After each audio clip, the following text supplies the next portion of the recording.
Sorry, 5 topics. Oh, like there we go. All right. Next one, I'm supposed to. I want this one. 6. It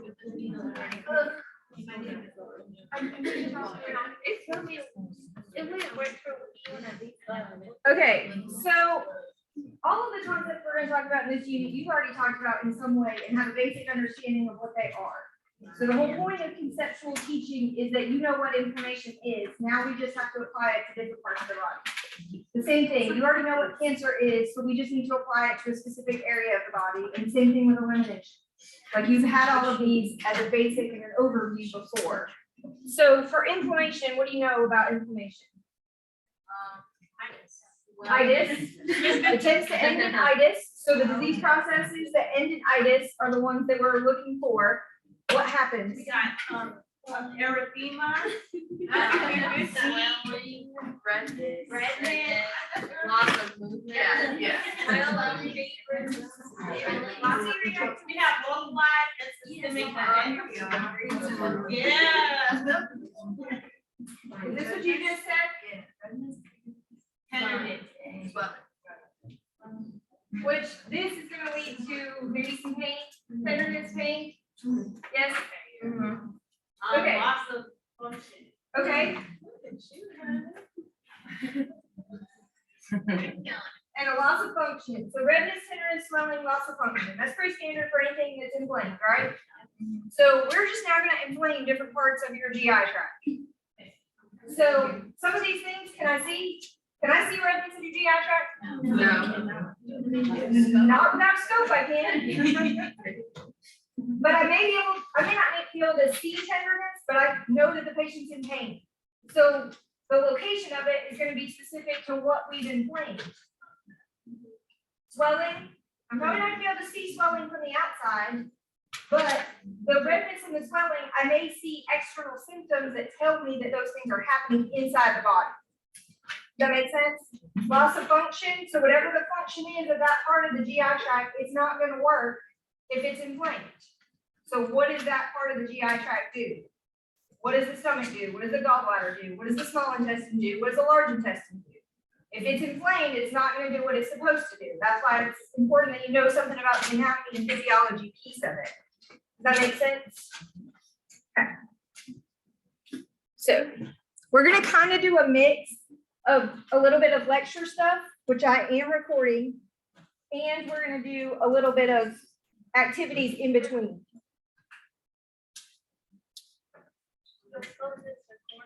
Yes.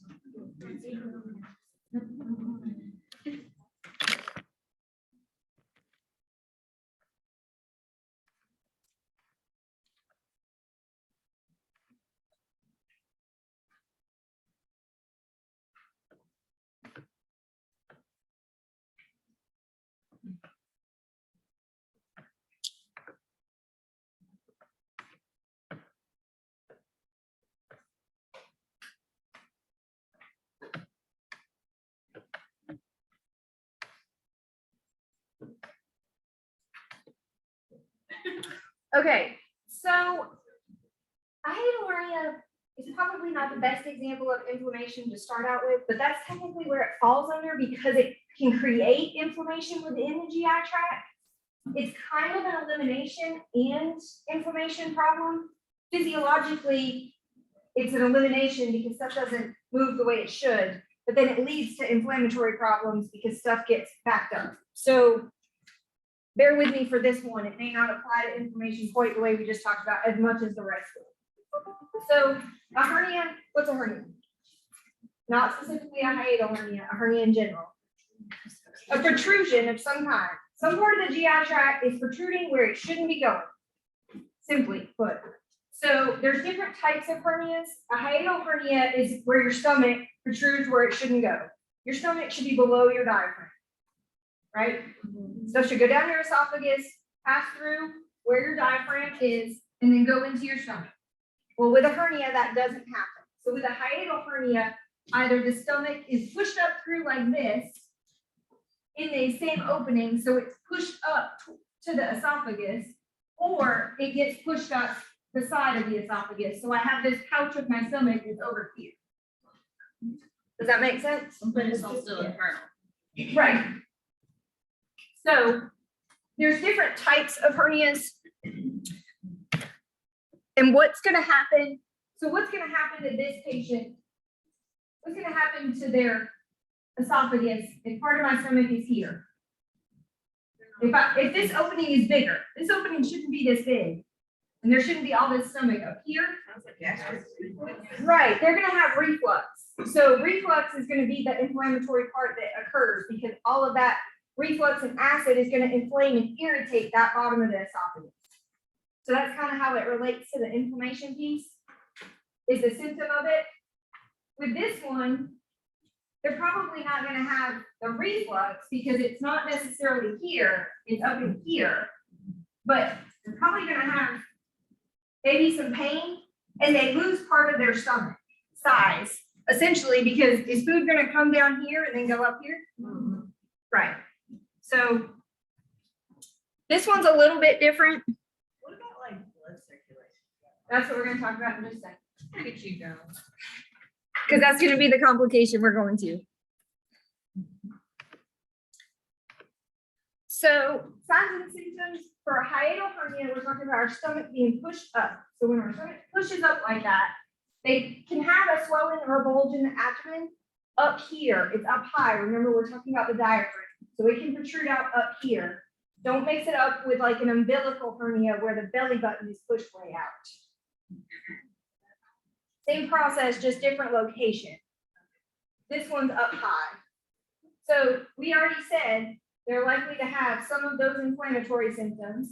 They may also have some elimination symptoms because stuff can't move through the GI tract like it should. So pain and that swelling and bulge is probably going to be the biggest sign and symptom they're going to have initially.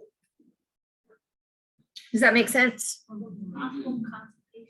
So complication wise, think about what part of the GI tract we're in. You're not going to probably have symptoms lower GI. So like the diarrhea and your constipation is going to be further down the GI tract. This is up high. So reflux is what you're more likely to see with this. And then just the discomfort and pain. Think about that picture that was on this side where part of the stomach is displaced. So the size of my stomach should be this big, but it's got a little smaller because some of it's pushing up here. So they may have more feeling of fullness when they eat because there's not as much space in there. Or it could cause extra pressure on them.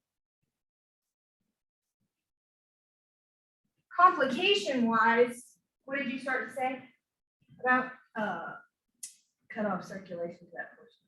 Right, you can cut off the circulation to that portion of the GI tract. This applies no matter where the hernia is. So if you, that picture where the stomach was pushed up through the diaphragm over here, when it's pushed up through there, is the blood supply going to be as good because it had to make its way through that section of the diaphragm?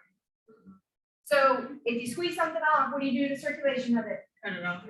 You decrease the circulation of it. It's constricted. So when you decrease the circulation of it, what happens to tissue? It can die. So hernias can be what's called incarcerated, which means it's stuck. Think about what incarceration means. Like you're in jail, you're stuck in jail. If it is incarcerated for too long, then it can become trapped there, and that's when you lose the blood supply of it. And it becomes strangulated. Like you're literally strangulating it, there's no blood supply. If part of your inside starts to die and has decreased blood supply, that's going to be a problem everywhere because that's going to lead to a massive infection overall. Dead tissue inside or dying tissue inside is not good. So then it becomes a medical emergency and they need to do something about it. Think back to what you learned about with wounds. When you had dead tissue inside a wound bed, is that wound bed healing? No. So same thing's happening here. If you have tissue that's dying because there's no blood flow to that piece of it, then you're going to have the tissue's not going to function like it should. And then there's a risk of infection from that tissue that's dying, like gangrene. If you think about the same premise, it's not necessarily the same thing, but similar premise to it. Also, remember that part of that stomach or part of that GI tract is pushed somewhere it shouldn't be. Is it possible that in that little part that's pushed up there may be food or GI contents? Yes, so that makes the risk for infection higher. Does that make sense? Okay, so diagnostics, they have to see it. So typically they see it. It'll be based on patient symptoms and then some type of radiographic study. All of these are described in more detail on that diagnostics PowerPoint, but a flat and upright or an abdominal x-ray are the same thing. It's just an x-ray of the abdomen. It's the same thing you do when you're verifying placement of like a gastric tube. So they can look and see because they may be able to see that the stomach is displaced. They can do an ultrasound of the abdomen, or they can do a CT and be able to see it that way. So same premise occurs. Wrong button. I got too many. You can have umbilical and inguinal hernias. So an umbilical hernia is the same thing, except it's not usually the stomach that's protruding, it's the small intestine, because think about what's behind your belly button. It's small intestine, so it pushes through the muscles in the abdominal wall. An inguinal hernia is usually small intestine as well, because then it protrudes down into the groin. Is that, just like a more common in men? It can happen. But it's more common. Is it more common? I think so, but I'm not 100% if it is. But I feel like it's not as common as the umbilical, because I feel like when you see hernias, you see it most often in umbilical. Umbilicals are probably more common than inguinal hernias. A weakening of that, if you have weak abdominal muscles, then you're increased risk for it. The other type of hernia that can occur is a ventral hernia or an incisional hernia.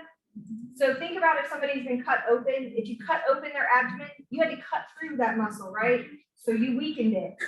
So when they close them back up, they close that muscle back up, but there's still a weak spot there.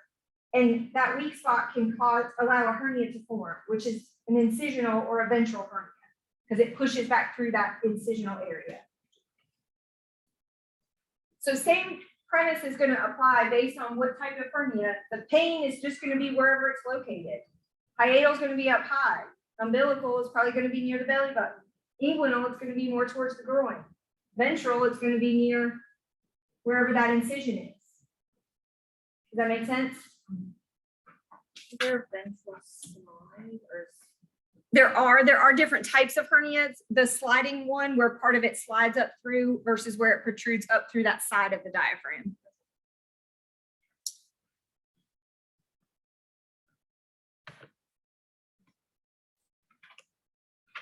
So to fix it, if the patient is not having symptoms from it, then a lot of times it's a watch and wait. If they're not having a lot of complications from it, then it doesn't necessarily need to be corrected. If it becomes incarcerated or strangulated, then it needs to be fixed because that's going to be an emergency. If they start to have a lot of symptoms from it, and I think I had a patient with a hernia repair in clinical, like when this week. If they start to have a lot of symptoms from it, like it's affecting, they're having a lot of reflux, if it's a hiatal hernia, if it's an umbilical hernia or inguinal hernia, then they may have other GI symptoms. Then based on that, they may indicate surgery for a treatment of it. We're not just necessarily going to fix it just because they have it unless it's problematic. Because the more times you cut into somebody's stomach, the more risk there are for other complications to occur. Yeah.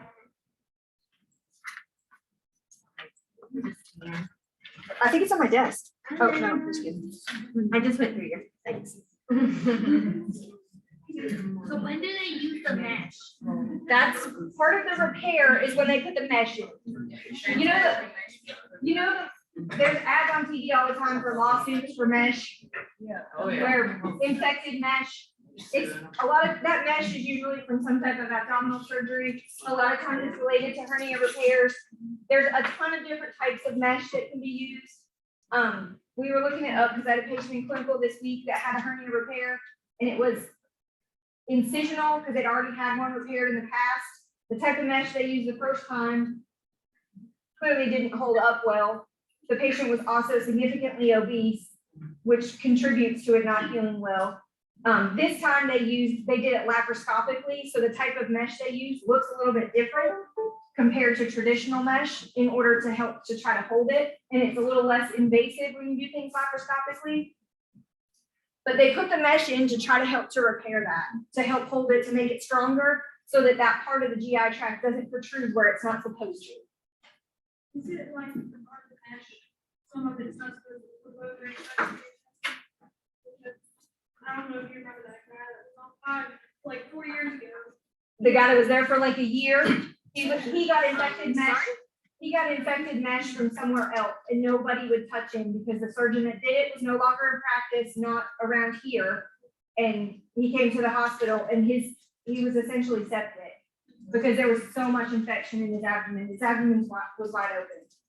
No one would touch it. Well, a surgeon, when he came into the ER, a surgeon would, but he tried to have it fixed beforehand. But a lot of doctors don't want to touch They don't. those because they didn't put it in, and there's lawsuits around it all over the place. So trying to get somebody to electively fix it can be a little bit of a challenge sometimes.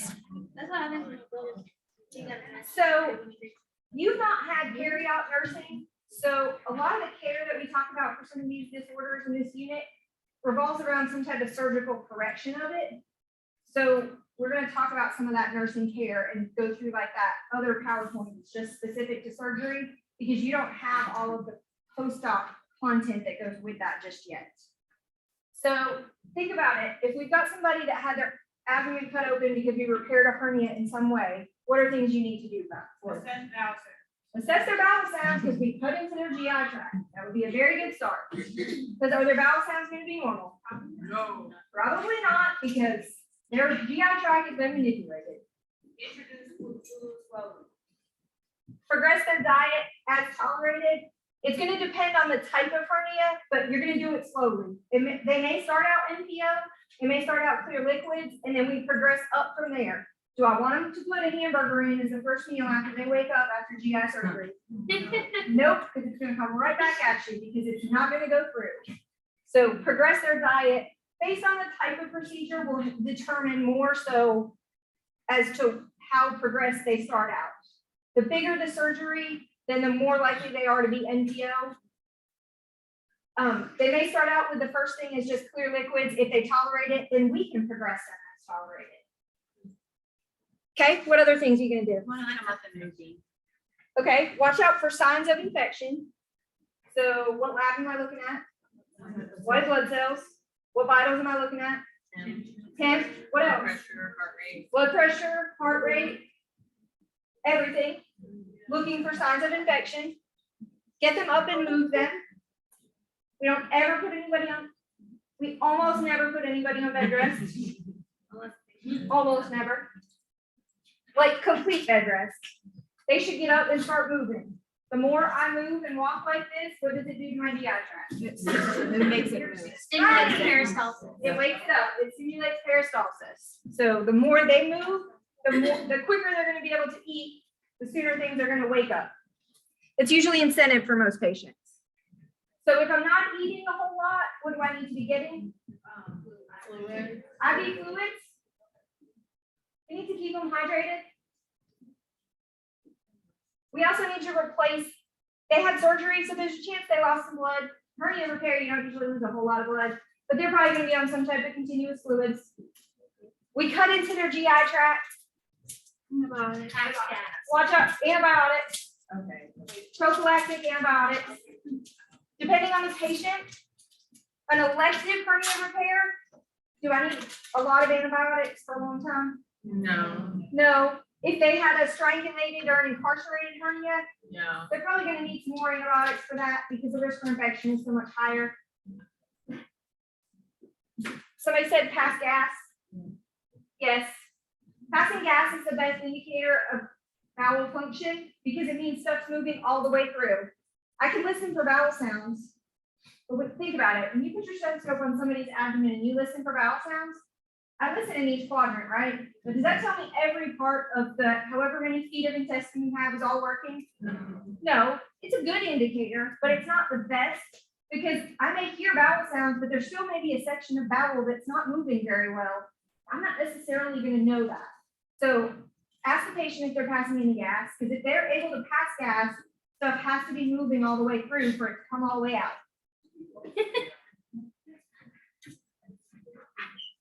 All right, what else are you gonna do? You cut somebody open.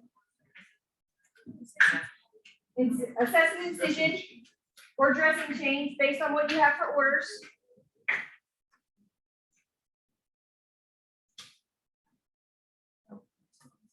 What else? You're looking for a I method took a scalpel and I cut through somebody's abdomen. for bleeding. You're gonna give them What happened? Pain medicine? If you cut me open, I hope you're gonna give me some pain medicine. But what the Because if not, you're not gonna like me as a patient. with the pain medicine, then do you want to assess their constipation, like our hernia repairs, are they still Oh, able to no, have bowel you're movements? getting- That's it. You would I'm give, giving pain medication. I'm not gonna withhold pain medication because I'm worried about you being constipated. so you would give it. No, would you that's give not what I'm saying. Are you something so worried about this, like, will these people still be able to have bowel movements? Yeah, it's fixed. All I did was fix on the outside, unless it was strangulated or incarcerated. Those people, it's gonna be a little slower of a process. Okay. If you, so think about it. If I just put, if they just have to put mesh on the outside of the GI tract. So they cut through the abdomen, but all I do is put the bowel back where it's supposed to go and the mesh is there. They didn't cut into the GI tract. Right? So, does that make sense? The mesh is on the outside of the GI tract. I manipulated it, I moved it around, I put mesh here. So the bowel's probably not gonna function quite like normal because I just took it out and manipulated it around a little bit, so it's gonna take a little time. So for something like that, then they may have less GI related complications, or they may be able to progress their diet quicker because their bowel is gonna be a little sluggish, but it's not gonna be as bad. If they have an incarcerated or a strangulated hernia where blood flow was decreased and maybe part of the GI tract had to be cut into, those people are gonna be much slower to progress because they had to have a much more invasive type of surgery. Does that make sense? Because essentially they had a complication from that. They just weren't having symptoms. We cut off some blood supply to it. Does that make sense that way? As to why they'll progress a little slower? Okay. Other things, we did GI motility. We talked about diet progressing, fluids, antibiotics, ambulation. Splinting of the abdomen, do you know what that means? If you've not had- Okay. Is it like some little girdle thing? Nope, The corset? That's- nope. So if you split the abdomen, take a pillow or take it folded up like a hospital blanket, fold it up and hold it over your belly. Oh. When you get up and move, for any type of abdominal surgery, any type of abdominal surgery, when you get up and move, somebody just cut open your belly. When you get up, it's gonna feel like that incision is gonna pop apart or your insides, like it's gonna hurt. So teach patients to hold the pillow or a folded up blanket over their abdomen. If they do it when they move, sometimes it helps because it just kind of helps. Instead of me just doing this to it, this is not gonna be real comfortable on the incision. Holding that pillow or blanket over it, it just gives them a little more support when they're moving, so it doesn't feel like everything's gonna pop out. It's also good if they're coughing, like if they're coughing and deep breathing, to hold that over it, because it really, they really start coughing, then they might feel like stuff's gonna pop apart. So question, you say feel, but can it actually, what? Like you say it feels like it's gonna come apart, but can it actually like just kind of, It potentially Is it more could, of a but it's low comfort? risk with this. so it's more of a comfort thing? Yeah. Okay. For this person, for other people, Necessity. Yeah. splinting, you splint it. You can really splint most any type of incision on the trunk.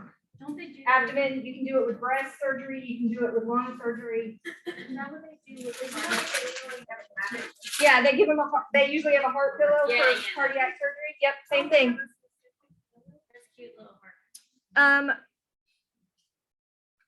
Lab wise, we said white count, looking for infection. You may also look at a CBC like hemoglobin hematocrit, just to look at blood loss, depending on how big of a surgery they had.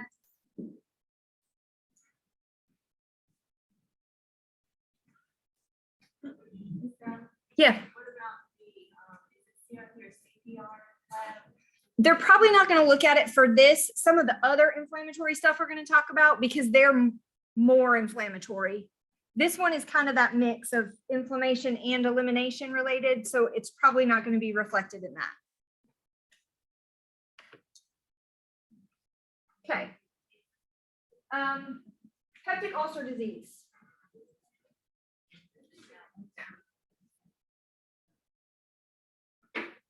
So Ms. Murdoch reported about GERD, because she did it from a peds standpoint and included some stuff about adults in it, because it's most common. Well, it's common in everybody.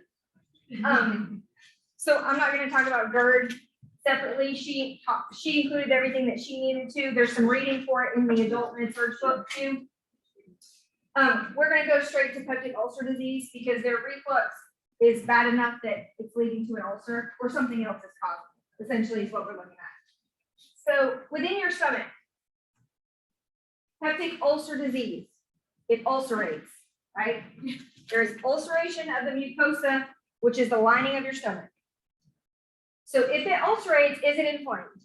Yes. Yes. So this is where we're going to see more of our symptoms over here that we talked about with inflammation, a little more so than with that hernia. So that lining of the stomach it's there as kind of a barrier. Your stomach produces acid, right? So when your stomach produces acid, acid sits in your stomach all the time, but it doesn't irritate your stomach most of the time. It shouldn't. Like if you have a normal, healthy mucosa and everything's okay, then that mucosa helps to protect your stomach from that acid that's sitting in it all the time. That's how it's made. That's what it's supposed to do. With peptic ulcer disease, either that mucus or that protective lining gets damaged or is irritated by something, or you have so much acid being produced that that protective layer can't handle all the acid that's in there. Something causes that mucosa or that lining to not work like it should. It's trying to protect that stomach as much as it can, but it can't. Like the cancer stuff. Does that make sense? What do you mean? What was that thing? Yeah, mucositis. That sounds like inflammation. Kind of, because that's inflammation of the mucosa. So this lining, this mucosa inside of the stomach gets irritated. When it gets irritated, that ulcer starts. So that ulcer will initially start in that mucosal layer, which is like that protection layer, which is there to help kind of coat the lining of the stomach. So initially that ulcer will start there. It irritates its way and inflames its way through that. It can get through all layers of the muscle. So we start this ulcer, it went through this first mucosa layer. It's really irritated. It's going through this submucosa, and it can go all the way through the muscle. If it goes all the way through the muscle, you're gonna have a hole and it's gonna perforate. That's gonna be a big problem, and that can lead to peritonitis, which is in the next unit. We're not gonna talk about that yet. But it's infection in the abdomen. So basically it just eats away. Right, it can if it's not treated. So do you understand how this relates to the inflammation? That lining of your stomach gets really inflamed and irritated. Is that the same thing as a fistula? No, a fistula is a connection between two things. We're going to talk about that with the lower GI stuff. Those fistula.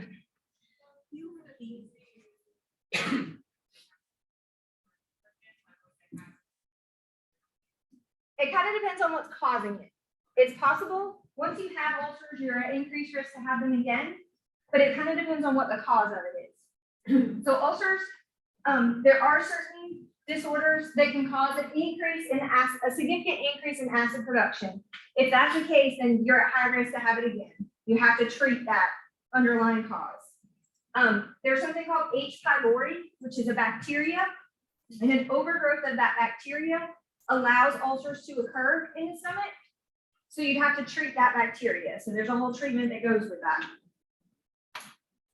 Or the other big thing you see peptic ulcer and you see ulcers and GI bleeds from is NSAIDs. A big one is Goody's powder, like those powders that people take for their headache, and they keep taking them, and they keep taking them, and they keep taking them. They erode their way right through the stomach lining. Doesn't So- that have aspirin in it too? Yeah, because it's an NSAID. Aspirin's an NSAID. So can you spell the word, the overgrowth of bacteria? H, like capital H, pylori, PYLORI. How does, I guess it's not for, I was gonna ask how someone like get H. It's just an overgrowth of bacteria that you already have. And then, you said it goes all the way through, like. It can. What is, can you repeat what that is? If it perforates, peritonitis is what it'll cause.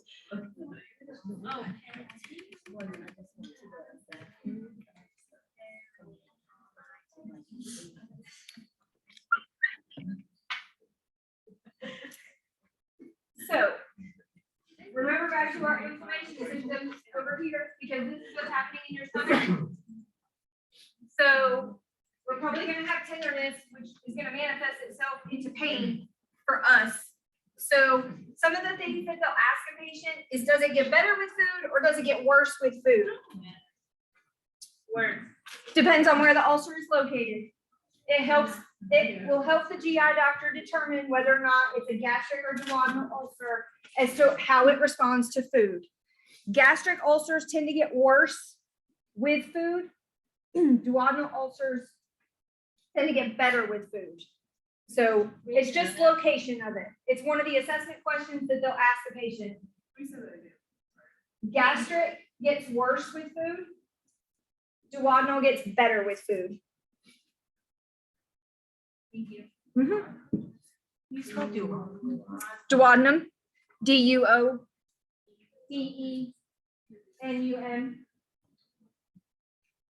It's better. So the. Duodenal is better, gastric is worse. Think about where they're located. Where's the gastric ulcer? In your stomach. Where's the duodenum? Low. Below your stomach. But is that because when you eat, your stomach then produces more acid? Yes. So the patient is likely to have nausea and vomiting.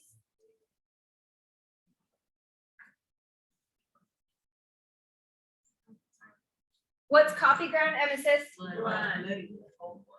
Old blood. What kind of blood? Old blood. So am I actively bleeding if I have coffee ground emesis? So is it an emergency that I do something right this second? No. No. The second one. Do I need to do something? Yeah. Probably, but I don't, right this second, you're not throwing up blood, like you're not actively bleeding out. So, yes, that's important. I need to address it, but it's probably not the biggest problem that I have. Because it means the blood's old. It means you were bleeding, the blood is stopped or it's slowed down. What is hematemesis? Fresh blood. Fresh blood. That's the problem. So, yes. Heme is blood, emesis, vomit, bloody vomit. Let it go. If I am throwing up bright red blood, that's a problem. That means I'm still actively bleeding. Probably need to do something about that. They're all kind of problems, but melena or melena, depending on how people say it. What is this? It's like dark stool? It's dark. It's old blood. It's dark stool. Melena, melena. Kind of depends on who says it. So if I'm having dark stool, then where is the blood coming from? Upper. So if I'm bleeding in my stomach, like there's blood in my stomach and the stool is coming out dark tarry looking stool. Sometimes go through your- Right, it's dark because it's going through your GI tract, so it's more likely an upper GI bleed. Does that make sense? So that ulcer can cause either bloody vomit or coffee ground emesis, or it can cause that dark tarry stool because it's had time to pass and get all the way down there. If your patient is having this, what's this? That's right. Right, this is fresh blood in the stool. So if they're having this, then is it gonna be an ulcer? No. It's a lower GI problem. So this doesn't necessarily relate to peptic ulcer, it's to make sure you know the difference. If they're having this, then that's gonna probably cross out the likelihood that it's a peptic ulcer. Because bright red blood in your stomach has to travel through how many feet of intestine to come out? It's not gonna be bright red blood anymore by the time it gets there. Is there any possibility that if it's like dark and dark, that it could be old, it was just like sitting and like it could? Yeah. It's abnormal, so it's concerning, but it's not necessarily the biggest concern. Does that make sense? Does that answer your question, Sam? Brittany? She said that's bright red blood. Stool. And they're not gonna have that. Right. If they have this, then this should cross out this as a What about the problem. somatic emesis? Is that- Are you gonna have bloody vomit if you have an ulcer that's bleeding? Yes, okay. Yep. Does that make sense? I was trying to help you differentiate as to based on the symptoms. Yep. Melanoma, does that come from the stomach? It comes from the upper GI tract, so yeah, How far up are you saying? like in the stomach. No, that would be all right. Right. So why is our patient anemic? Because they're increasing. Because they're bleeding. I'm losing blood. I'm either currently losing blood, vomiting it.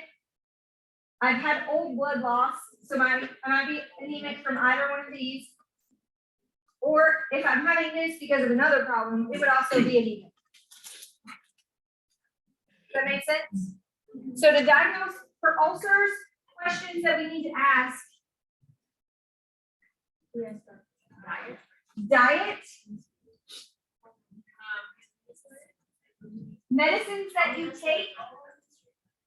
Because all of those medicines that are irritating to your esophagus and your stomach, your Goodies powder, you're taking a lot of aspirin, if they're eating Motrin like it's candy.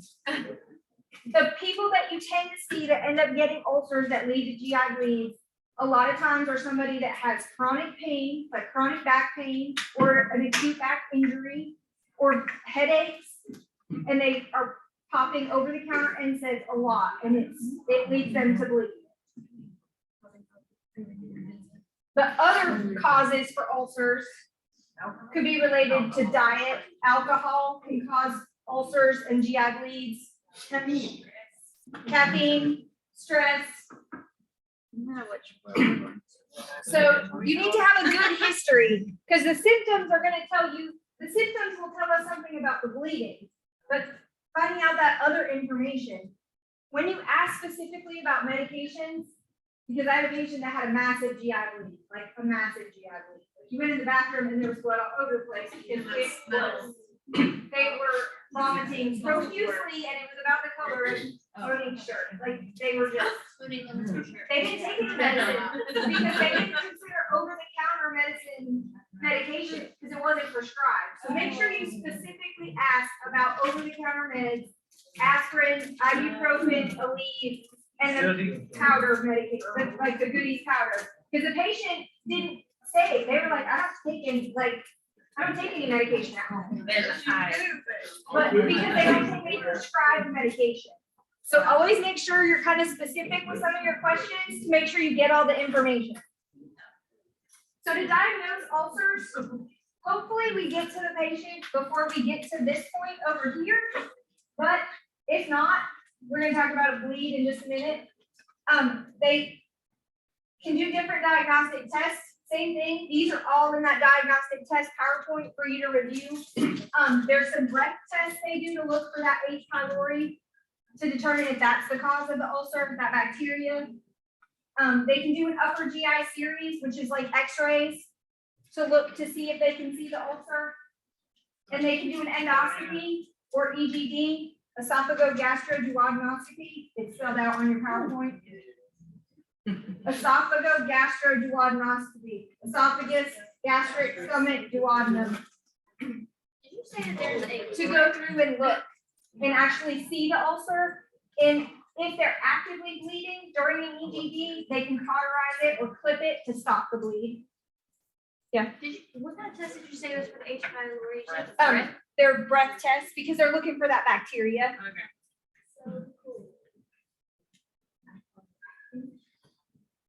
So when they first get bleeding, is gonna be the last stage, but first they're gonna get, oh, my stomach feels funny with this bit. They usually, with an ulcer, they'll usually start out with those reflux symptoms.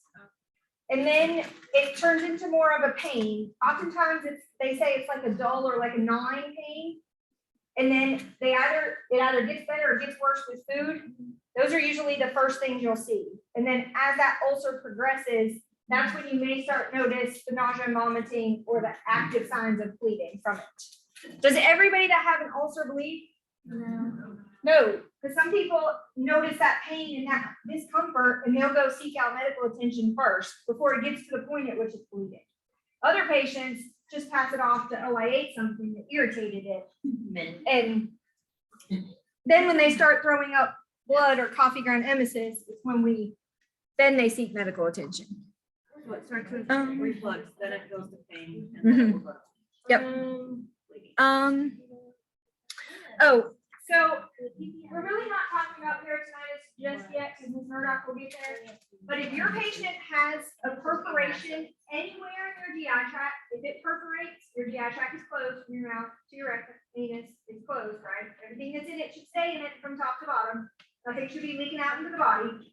If there's a perforation somewhere in it and it leads to peritonitis, which is overwhelming inflammation in the peritoneal cavity, a rigid abdomen is like the big symptom to watch for. If your patient's been complaining and they've been vomiting up some blood and they have this abdominal pain, and now all of a sudden, when you assess them, like their belly was a little tender because it was sore, now you go to assess them and you can't even touch their belly because it's so tender and it gets real rigid and hard, then that usually indicates that something is ruptured inside of there.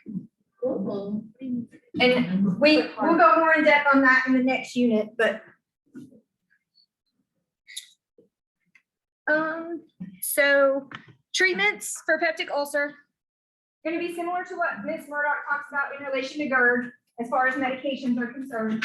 H2s, PPIs.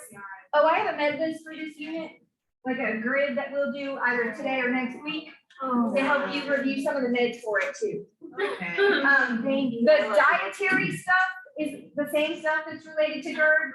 So I want to put a bunch of acid in my stomach if they have an ulcer. So med-wise, sulfurate is on that med list that I have that we'll go through.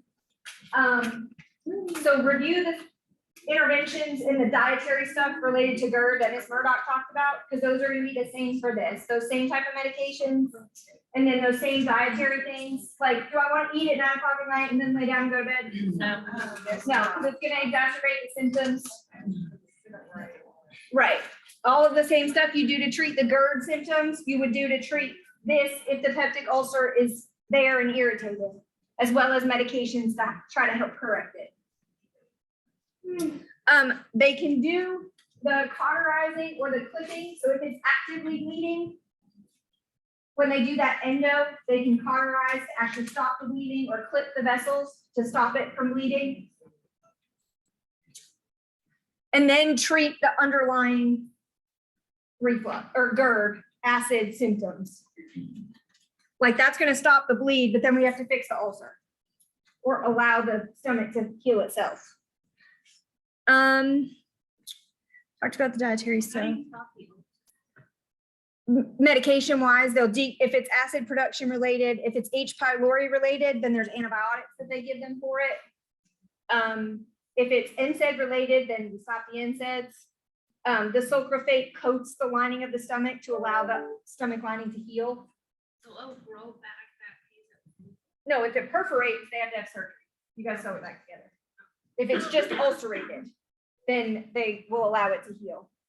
Madeline? There's not a whole lot of research that supports it. It can exacerbate, they say, but if you actually look at studies, there's kind of mixed results as that how much stress really increases acid production. That it can be other contributing factors with it. Like stress eating.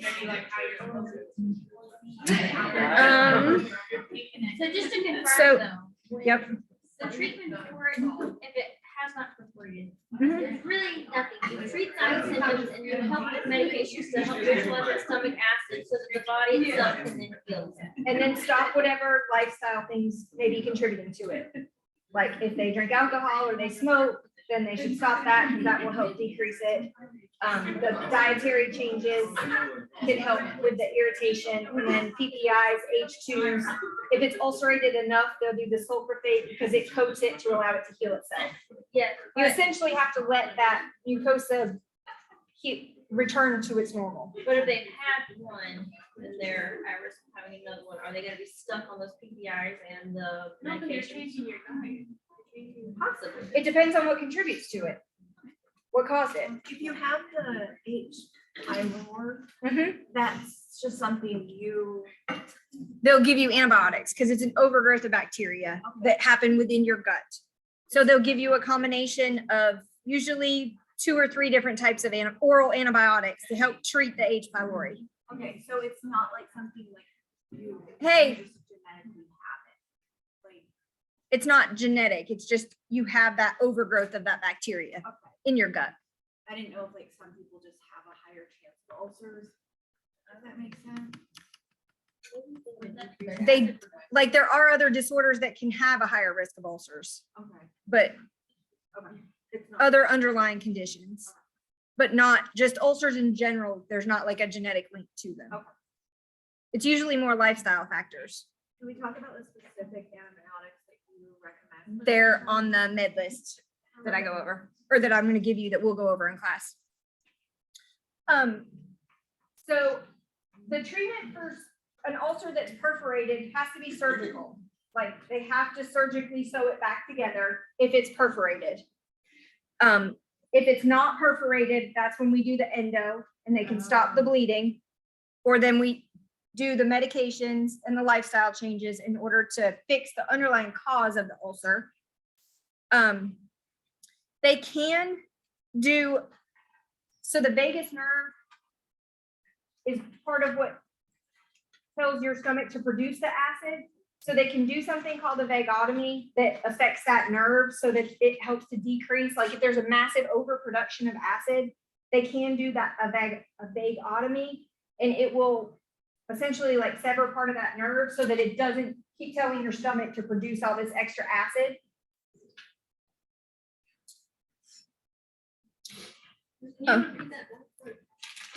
The vagotomy, it essentially severs part of that nerve because the nerve is what sends the message to your stomach to produce all that extra acid. So if we damage that nerve, then the message won't get to your stomach to keep producing all this acid. If you're not producing all this acid, then it will decrease your peptic ulcer.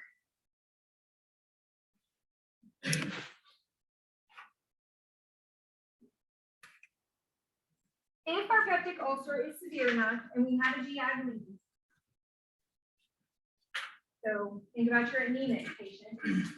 Your patient is actively bleeding through their GI tract. What am I gonna do for them? What I'm thinking. Okay, okay, let me back this up. What assessments am I going to do related to a GI bleed? A CBC, Check their stool. look at their stool, and if they're vomiting, look at their emesis, like I'm looking for signs of blood. Do a blood stool. What'd you say? Somebody else do like a pallor? If I can see it, do I need to? No, not really. If I can't, like if the patient is anemic and we don't know why, then they can do an occult. But an occult stool is they're checking for blood, but it's blood that's not visible. So if I can see it, or I can see dark tarry stool, then I know there's a bleed somewhere. If I can't see it and I'm trying to figure out why, then they would do an occult stool. Why do they, sometimes they sort of like. Unless do they not know you can see it? I don't mean that in I don't mean that in a sarcastic way, but like sometimes the healthcare provider's not there if the patient goes to the bathroom. If the nurse doesn't document that they can see blood in it, then they have no way of knowing. So if it's not in the chart and they go to look, or if they don't look, then they have no way of knowing, so they'll order an occult just because. And if I can see it, then you can tell them, hey, you can already see the blood, do you still need to do this? Because it may be that they don't know it, or if the nurse doesn't chart, or the CNA, whoever's taking them to the bathroom, if they see the blood, if it's not documented, then they have no way of knowing. Sometimes it's part of a standardized order set too. Okay. If a GI bleed is suspected to do it. Okay, so we checked our CBC. How about our vitals? What's gonna happen to our blood pressure if I'm bleeding? It's gonna go down, so we watch for our blood pressure. What's our heart rate gonna do? Increase. What's our respiratory rate gonna do? Increase, because I'm losing all this volume. If I don't have blood, I can't get oxygen to places I need to. What else did we say we were gonna do? We checked their MSS and we checked their stool. Now, what do I need to give them? Blood. Yeah, before I get there. IV fluids. What? What kind of fluids are we giving? What kind of fluids? Isotonic fluids.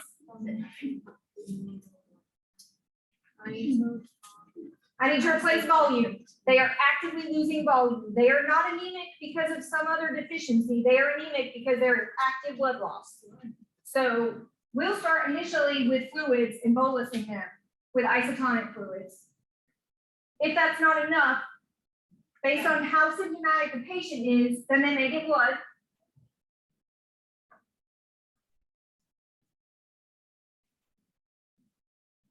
If it's active bleeding, then the bleeding is going to need to be stopped. So more than likely, they're going to end up having an endoscopy in order to stop the active bleed. If the bleeding has already stopped, like if I've got all this coffee ground emesis and there's no signs that they're still actively bleeding, then they may do an endo anyways, just to see, like to diagnose if there are ulcers or other problems in there, like what the cause could be, or they may not, and we may just treat the patient's symptoms. It kind of depends on the severity of their bleed.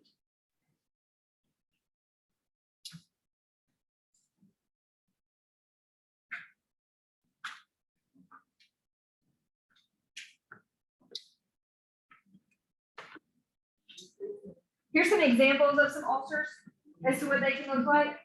So this is, that one's an active bleed, like you can see the blood. You probably can see this better in your version of the PowerPoint. Sometimes the pictures don't come across as good up here. Oh yeah, the TV is better. So the top right is an active bleed, like I can clearly see there's blood. This patient, what's happened to our bleed? It's coagulated. This is old blood.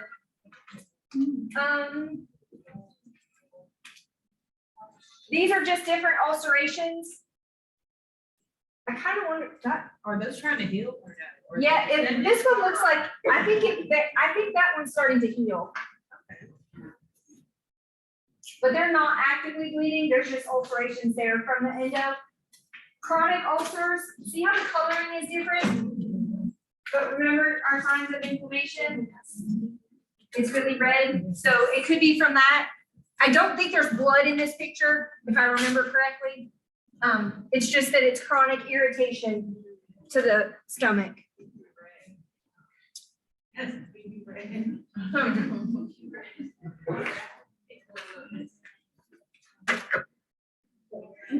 All right, so on that, borrow yours? Sorry. All right, so this activity that I posted, I'm gonna have you take a pause for a minute of listening to me. And there, I was looking to see what's.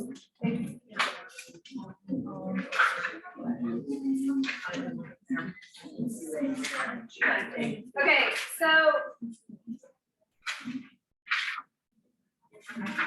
go through and answer these questions on this patient with this GI bleed so that we can review and write down what you're gonna do to take care of this person at the top.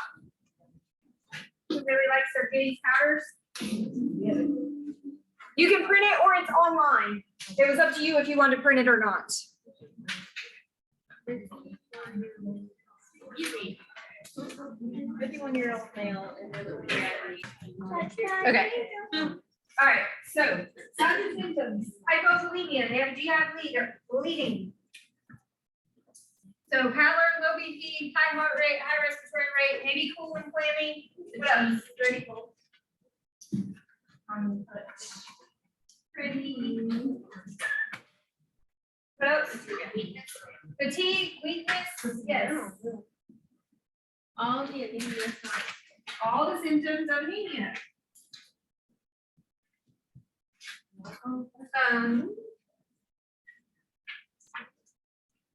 Inelastic skin turner, dry mouth, decreased urine output. Also, Why do you think you're in that? if I have decreased volume, then what happens to my kidneys? Right. Trying to hold on to what it can. We're leaning towards some hypovolemia, hypovolemic shock, but we're not going to shock yet. Don't go there. We have a really low volume. So, what 3 priority problems are you gonna? 3 priority nursing problems, right? Is that your next question? Interventions. Yeah. It says interventions. Interventions. Let me, I don't have the wrong. Oh, see where we have it. All right, interventions, what are you gonna do? Oh, wow. We're gonna give some fluids, we're gonna bolus them. What are you giving? Okay, so make me up something. Normal saline. Normal saline at 150. 500. Right now.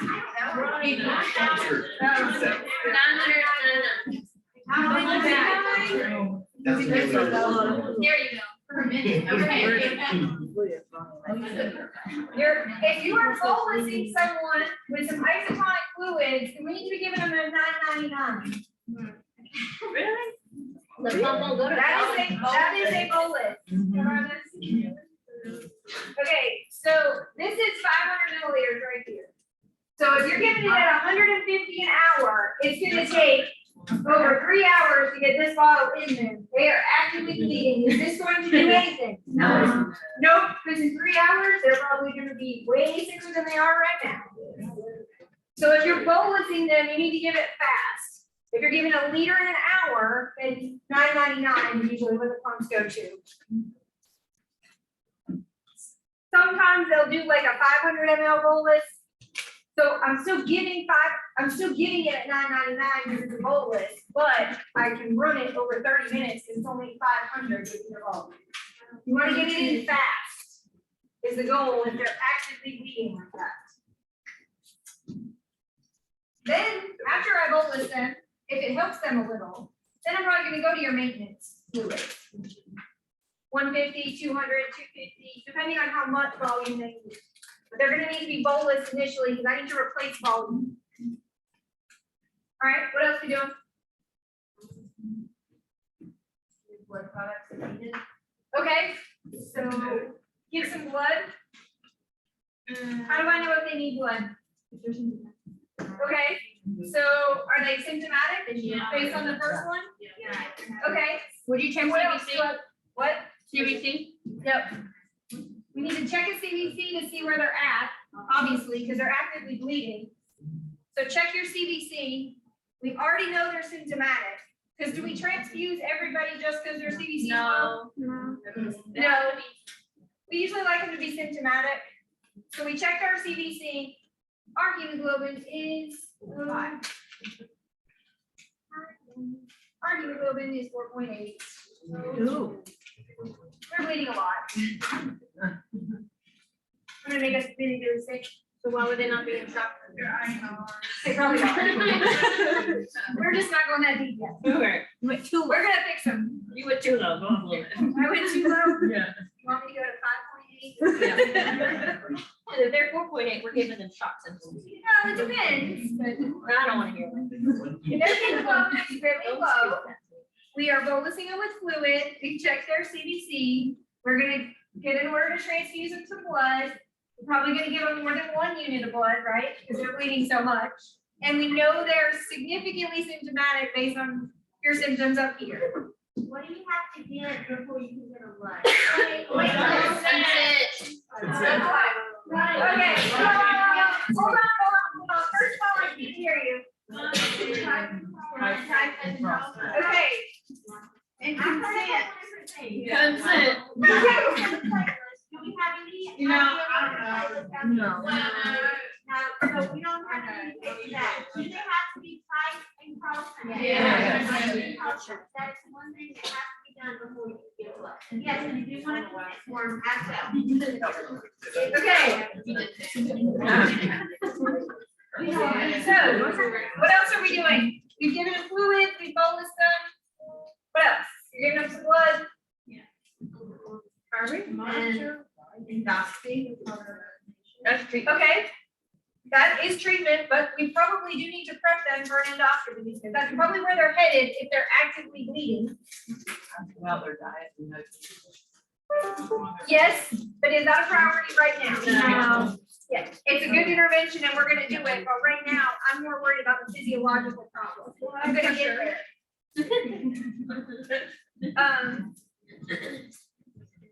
What meds are you gonna give them with your intervention? PPI, default, H2 receptors, and octreotide.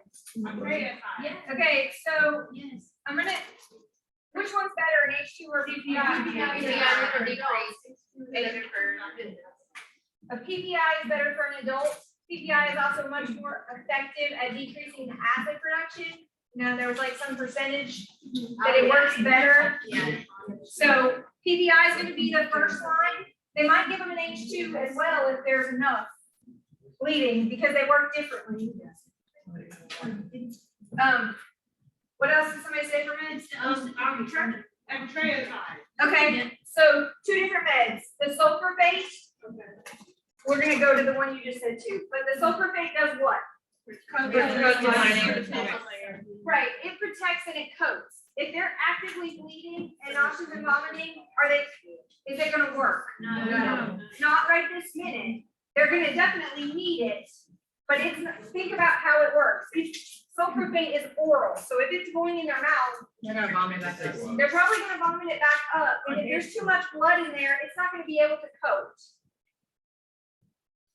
You can do a PPI on a continuous infusion, like you can do a protonic drip, a pantoprazole drip, so a continuous infusion of it, so they're getting PPIs continuously. The other thing they could get, sometimes they'll prescribe octreotide, somatostatin, I think is how it's. What does it do? You know how it works? Is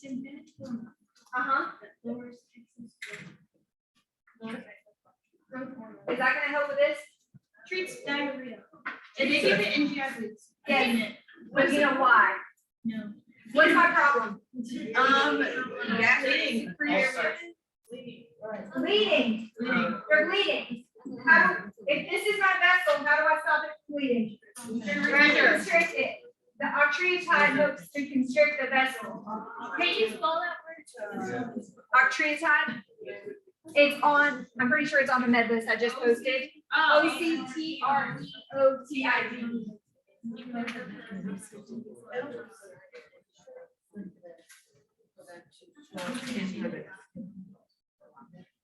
What's your next question? 'Cause I think yours are. Yes. Diagnostic tests, you just told me we were gonna probably prep them for an endo. Upper GI.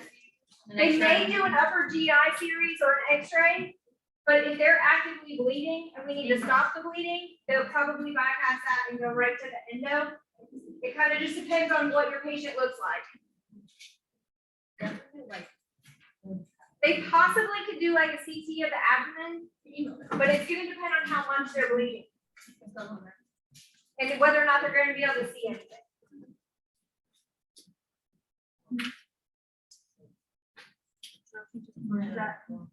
If you're prepping them for an endo, what do you need to do? About prep. What do you do about pregnancy?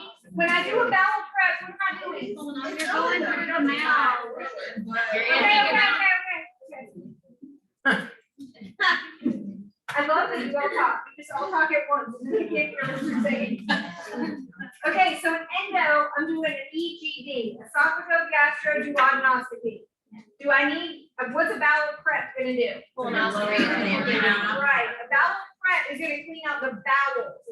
The top half is not a problem, stuff should already have moved past that. So you don't do a bowel prep for an endo. An endo or an EGD, you don't have to do a prep like that for. Stop at the stomach then. Duodenoscopy. Does that make sense? An endo only goes to the top half, so you don't have to prep. Like, they don't have to clean out, because there's not anything to clean out up there. What, did you have a question, Brittany? No, you asked. Okay. Okay, so to prep them for it, a consent, it's invasive. On a side note on consent, which we'll get to in a few more units, make sure you spell esophagogastroduodenoscopy right, or your consent's no good. Or you can't abbreviate it, just saying. And they'll need IV access, because they get some sedation for an endo. Did somebody over here have a question? No, I was just saying NPO. Okay, and they need to be NPO. The less that's in there, the better they're gonna be able to see. If there's anything in there, you're gonna have a really hard time seeing it. How long? On the flip side of that, if there's a bunch of bleeding in there, they may not be able to see either, so they may want to try to see if the bleeding subsides at all. How long would it be? Just as soon as. Ideally, they need to be NPO 8 hours, like the night before, in a perfect world. All right. Any other questions on that one? So for the quick ulcers, our biggest concern is the ulcer making a hole in our stomach and then the GI. Yes, I want to stop it from perforating my stomach, and I want to stop you if you're actively bleeding. Those are the big complications or problems that I worry about.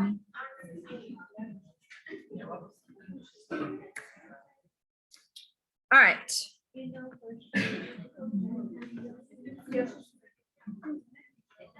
All right. Let's talk a little bit about our gallbladder. What's your gallbladder do? It stores some bile. Is it store some bile? Yeah. Yes, why do I need bile? To break down. To break down what? To break down fat? Yeah. Yes, I need it to break down fat. That will be important because some of the symptoms and some of the things that happen when I do away with your gallbladder are related to that. So your gallbladder stores bile. So what usually happens, cholecystitis versus cholelithiasis. Itis. Inflammation. Inflammation of my gallbladder. My gallbladder is irritated, inflamed. Lithiasis. Stones. L-I-T-H. Lithiasis means stones, because we're gonna talk about other stones in other places later on. Do I have to have both? No. No, I can have one or the other. I can have both. Usually if I have stones, I do have inflammation. Right. Okay, so usually what happens, not always, but a lot of times what happens is inflammation is caused because the gallbladder is not functioning like it should. So there's different things that can happen with your gallbladder. Your gallbladder can have what's called, it can be non-functioning, like they can do a test to see how much your gallbladder functions, like does it release the bile like it should. Because if it's not working, then stuff's just gonna sit in it. And then you can get what's called sludge in your gallbladder, because it just sits in there and stuff that the bile doesn't come out. Stuff sits long enough, it can form a stone. So any one of those can contribute and cause the gallbladder to become inflamed. Sludge. So, yes, the sludge can turn into stones, depending on what the stones are compiled of. So we have this inflammation that's usually caused by a calculi or a stone, or stuff just sitting there not moving. Because what happens is all that cholesterol that's within that bile ends up sitting there and it can form a stone, and then the stones get stuck. Well, your gallbladder releases stuff, right? It contracts and it releases bile. Well, if there's a stone sitting in it, when it goes to release it, it might try to release that stone instead. So the stone tries to travel through the ducts. There's a cystic duct that comes off the gallbladder, and then it comes into the common bile duct, which is down in the biliary tree, where it drains, because then that drains into Your stomach. No? It's the mucus of the liver. small intestine. Smallest. Okay, We were just joking. okay, I go back and look at where they are located. What about your liver though? Your liver is part of your biliary Yeah, tree. but Okay. what if it's messed up? Like if your liver's messed up, what if your liver goes maybe when it coughs, your gallbladder to back up too? It can be linked to it, but not necessarily. It depends. So Ms. Cowan will go into all things liver with you next year and all the problems that abnormalities of your liver can cause. So your stones get stuck. When your stones get stuck somewhere in one of those little ducts trying to get out, what happens behind it? Can the bile, right, it's gonna get obstructed. The bile can't get past the stone. So when the bile can't get past the stone, that's when your gallbladder becomes inflamed, because it has all this stuff sitting in it that can't get out, and it's trying to contract and it's trying to get it out. So your gallbladder is still irritated and inflamed. So when your gallbladder is irritated and inflamed, it is not going to function like it should. It's probably going to be swelling up because it's irritated. It's going to be tender and it's going to be red. So where is my tenderness or my pain going to be? Here. Where's my, which quadrant? Upper, lower, upper, right, upper right is gallbladder. Again, the importance of knowing your anatomy. Because all of these inflammatory disorders have the same symptoms. They all have pain, they all have nausea. If you don't know where the pain is, you're gonna have a really hard time figuring out what the problem is. So upper right is where my pain is gonna be more than likely. That's where my gallbladder is.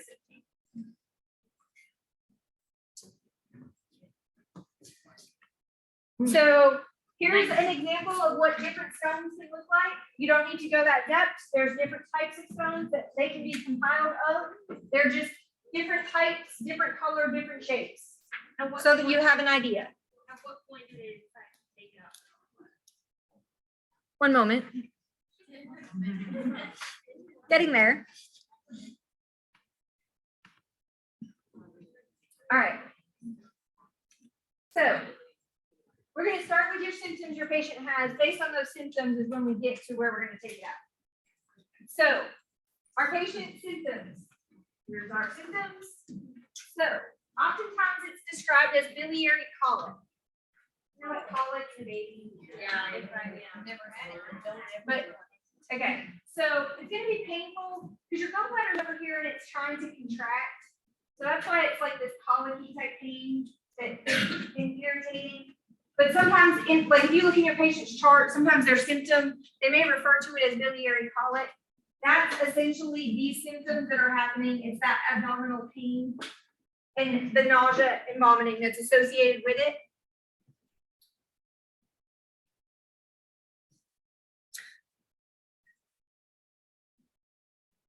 Any other big symptoms you can think of? The biggest things are going to be your pain and then the nausea and vomiting most of the time. If the gallbladder is not hugely inflamed, then the patient may just have irritation, like when they eat. What kind of foods are going to aggravate it? What, fatty, what does your gallbladder do? Break down fat. Right. Your gallbladder puts out the bile to break down the fat. So when you eat fatty foods is when, usually that's what's gonna inflame and irritate your gallbladder. Does that make sense? Irritation, you like I have to. That means that they get more nauseous or they have more abdominal pain.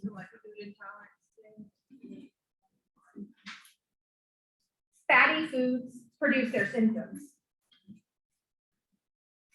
Because initially, the patient may not have symptoms all the time. Like I may feel fine standing right here right now. But then when I go out and eat my fried chicken or my French fries or my greasy food, oh, I'm in awful pain and I'm sick all the time. So it usually progresses based on the extent of what the inflammation looks like in your gallbladder. For me, when it started, that I noticed it when it got checked out was after I was garden, benching out. Oh, there's a lot of oil. Yeah, it is that cheese. Yep. Fatty cheese. All right.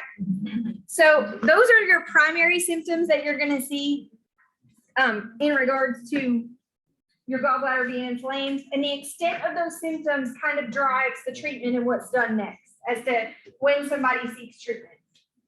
Lab-wise, what labs am I looking at? Okay, back up first. What kind of process do I have? Okay, so we're probably gonna start with the CBC. Because we're gonna look at a white count. To look for inflammation to start with. A white blood cell count, inflammation to infection. Something is inflamed long enough, it's gonna become infected, right? Can my gallbladder get infected? Can my gallbladder become gangrene? Yes, it can. Yes. So we're gonna start with our white count, and then I heard some other good things. Some amylase and some lipase. What are amylase and lipase?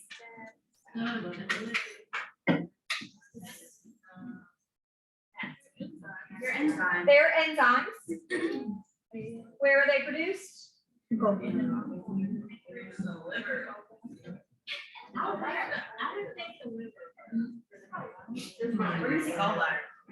all need to go.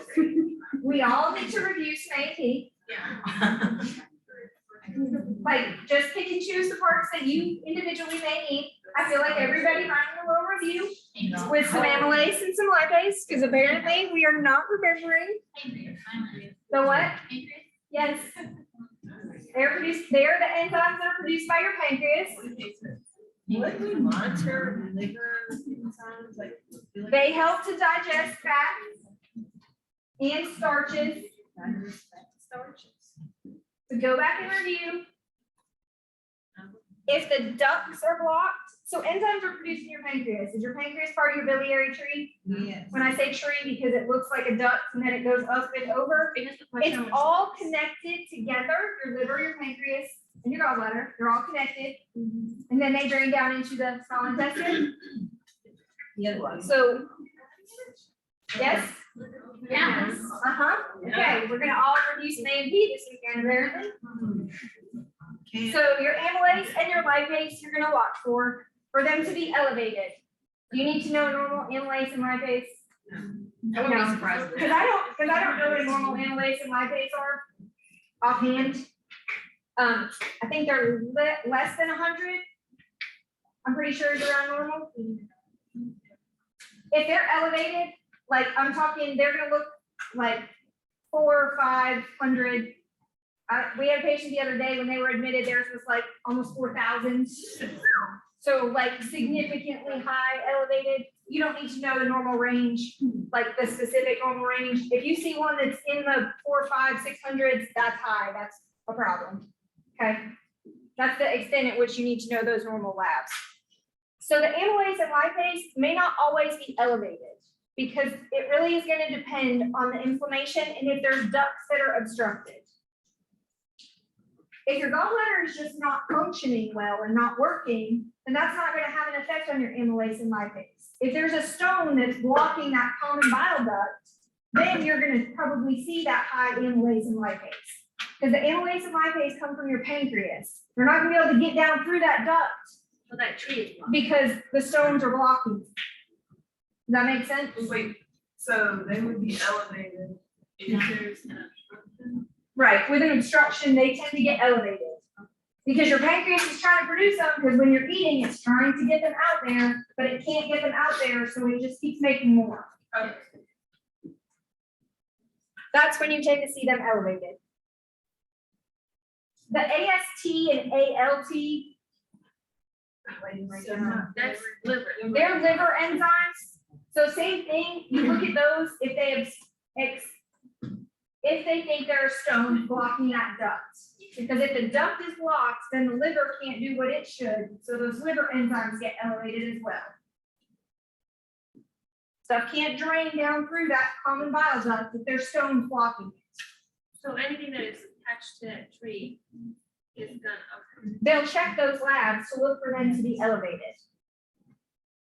And it's if the ducts are blocked is when they're, usually when you see those elevated. So if it's just inflammation of the gallbladder, those labs may not be abnormal. If there's stones and the stones are stuck is where you tend to see those labs go up. Okay, someone said it like ESR, so that would come into play. You can look at an ESR because it does tell you about inflammation, but remember, it's really non-specific. So it's just gonna tell you there's inflammation in the body, but I don't necessarily know where. So, yeah. The CRP and the ESR, the Segrate and the CRP are both inflammatory labs, and they may look at those because they try to give an idea of extent of inflammation based on how high they are. But remember, they're non-specific, so they're just gonna tell us inflammation. Brittany? Can you repeat the AST? Like it's their stone blocking the bowel, like what was the other part of that? The AST and ALT can be elevated, just like that amylase and lipase, Because the liver can't do work. because it can't drain, like down that biliary tree, it's obstructed if there's a stone in that common bile duct. So we need to know those. You don't need to know normals. No. So we need to know about the CPR. You need to know CRP and Segrate, Sorry, CRB. because those are gonna be important in some ones coming up. For some, yep, ESR or sedimentation rate. But not for this. Not in relation to this, you'll need to know it for this content, Yeah, yeah, because yeah, the other disorders we talk about, those are important labs. not for the gallbladder. The gallbladder, I'm really looking to see if there's stones that are blocking stuff and if there's massive infection. We were just trying to rule out if it's the. If there's stones. Mhm. Or if it's just. Right. It helps them to differentiate. Because if there's stones and the stones are in the ducts, that'll be important in just a second when we treat the gallbladder. So are you just for the inflammation or the gallbladder? Are we just looking at the CBC? Usually the white counts what they'll look at to see the extent of infection So that's the only lab really for that one. versus. They'll draw all of them to see. Okay. Like, I have to have a white count to know if there's infection or not. Okay. And then they'll look at the amylase, the lipase, the AST, the ALT, and maybe the bilirubin to see if there's complications of stuff obstructing. Do you want us to know lab values? You don't need to know values, not specific numbers. So we got our symptoms, we looked at some labs, they're determining whether they're stones or not stones, because that can help drive treatment. And then diagnostics, because if these labs don't tell us a whole lot, they may not necessarily know. So usually they'll start with an ultrasound of the gallbladder. They can also do this cholecystography and an ERCP. These are all in that diagnostics PowerPoint, and the nursing care to prep for them is listed in the notes part of those slides. So essentially, graphies you'll want radiography. What does this word mean? Picture, taking an image, Colby, gallbladder. So we're taking a picture and looking at the gallbladder. They can inject some dye with it to look at the function of the gallbladder to see if it's functioning like it should be within that. HIDA scan, Kinevap, you may hear it referred to. It's in that PowerPoint. There's some information about it as well. Because when they inject that medication, it stimulates contraction of the gallbladder because we're trying to see if the gallbladder is releasing the bile like it should be. Did you say that there's supposed to be like stuff in the notes of like with the PowerPoint? With this one? No, with the diagnostics one. The ERCP, do you know what that is? Endoscopic retrograde colon geopancreas. All of that. That is right.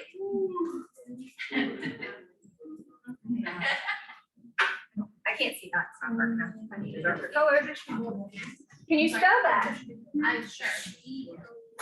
I'm just kidding.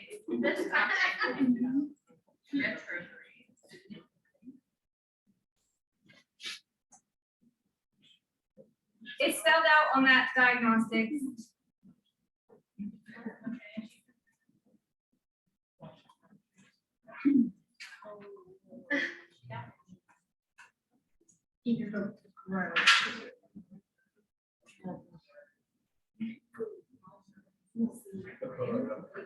ERCP. It's typed out on the PowerPoint, the diagnostics one. Okay, if you write a consent out for this, you better spell it right. The consent's not any good, it's not spelled right. So, endoscopic. What does that mean? Scope down the throat, just like an endoscopy, we're going down the throat. Retrograde, what does retrograde mean? You're gonna be looking at it. It means I'm looking at it at a different angle, I'm going backwards.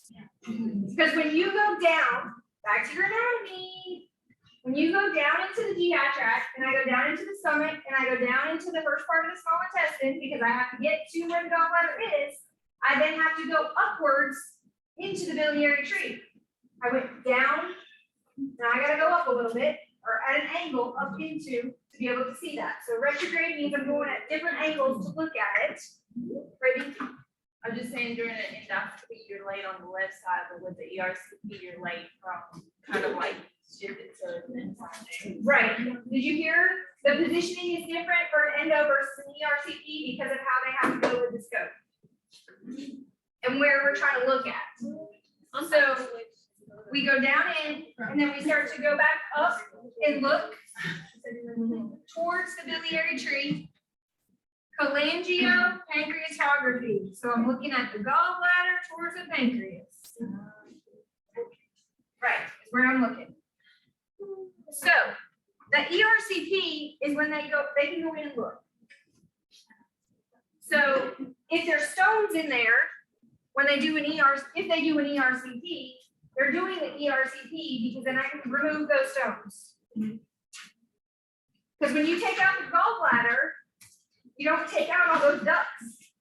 So if there's stones all stuck in the ducts, you're not really fixing the problem completely. You're half fixing it when you take out the gallbladder because you've removed the gallbladder, but you can get the stones out of the way. So they're still going to be blocking. Does that make sense? So they can remove the stones during an ERCP. So that's more of a treatment. Yes, it can be done depending on what the patient looks like and how sick they are. They can do an ERCP and just go in and remove the stones, or they can do an ERCP after they've taken the gallbladder out in order to extract the stones. Does that make sense? Yeah.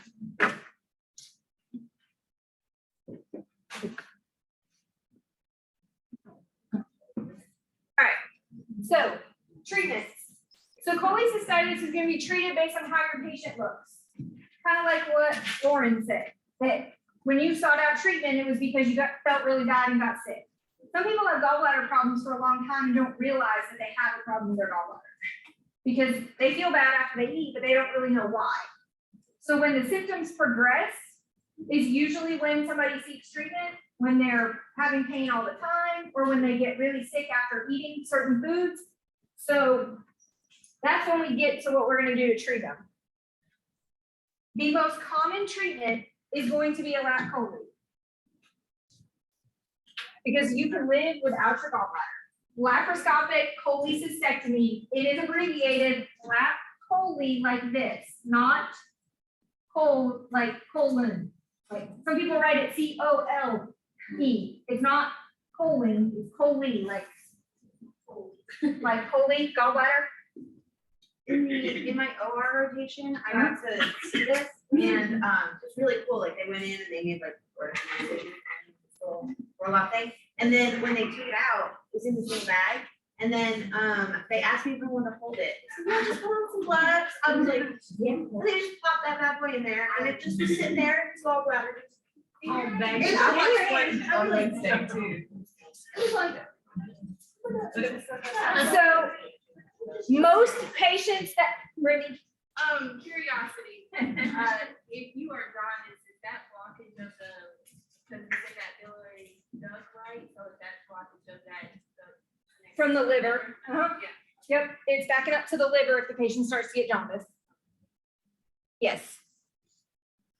So there are meds that you can give to dissolve stones. It is not very common that this is done. Most of the time, if the patient has stones, they're gonna go ahead and remove them.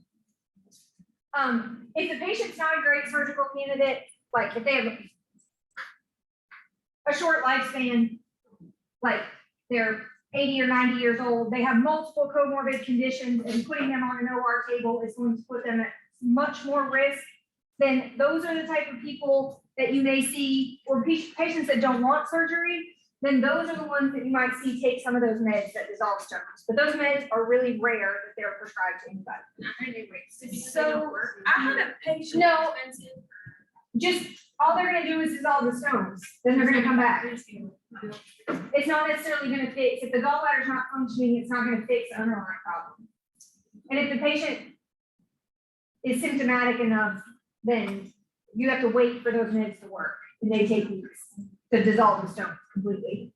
So I wouldn't focus on the meds if I were you. Gallbladders are removed either laparoscopically or open if you can't do it laparoscopically. Most patients can have it done laparoscopically, which means there's usually 3 or 4 holes made in the abdomen, one through the belly button, and then 2 others. And then they use a scope, which we'll talk about when we talk peri-op stuff, and they remove it that way. They don't cut the patient all the way open and make a big incision for it, for most gallbladder removals. If the patient is significantly obese, then they probably can't have it done sometimes they can't have it done laparoscopically because they can't visualize it. Because you have to, when they do it laparoscopically and they go in through those different ones, they have to be able to see and manipulate without opening everything up. So if it's a really obese person, then sometimes they can't see to be able to do it. If the patient has had a lot of abdominal surgery and there's a lot of scar tissue in there, sometimes it can create visualization problems. The other times is if the gallbladder is massively infected, like the gallbladder is gangrene, then they have to open them up because there is massive infection. So they're gonna have to open them up and take it out and clean. What was it, you said obese gangrene? Just infection. I had a patient one time and she had just had a baby and she's had cysts, but it was infected from the breast milk screen. Oh, she was not because it's a baby, or is that okay? No, she Infections, or maybe It's fine.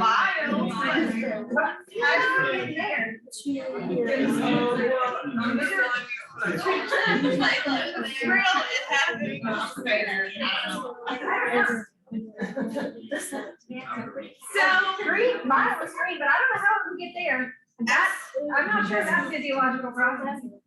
So most patients are gonna have a lap chole and they're gonna take it out laparoscopically, which is minimally invasive. If the patient is not super sick, they can have it done. You go in, you have it out, and you go home. Some patients, depending on risk factors, may have to spend 1 night in the hospital. If you have a patient that has to have an open chole or has any post-op related issue, then they're gonna have to stay in the hospital probably a little bit longer. Open surgery is gonna require a hospitalization stay that laparoscopic is not going to, essentially. We'll go there in a unit, I think, 1 unit.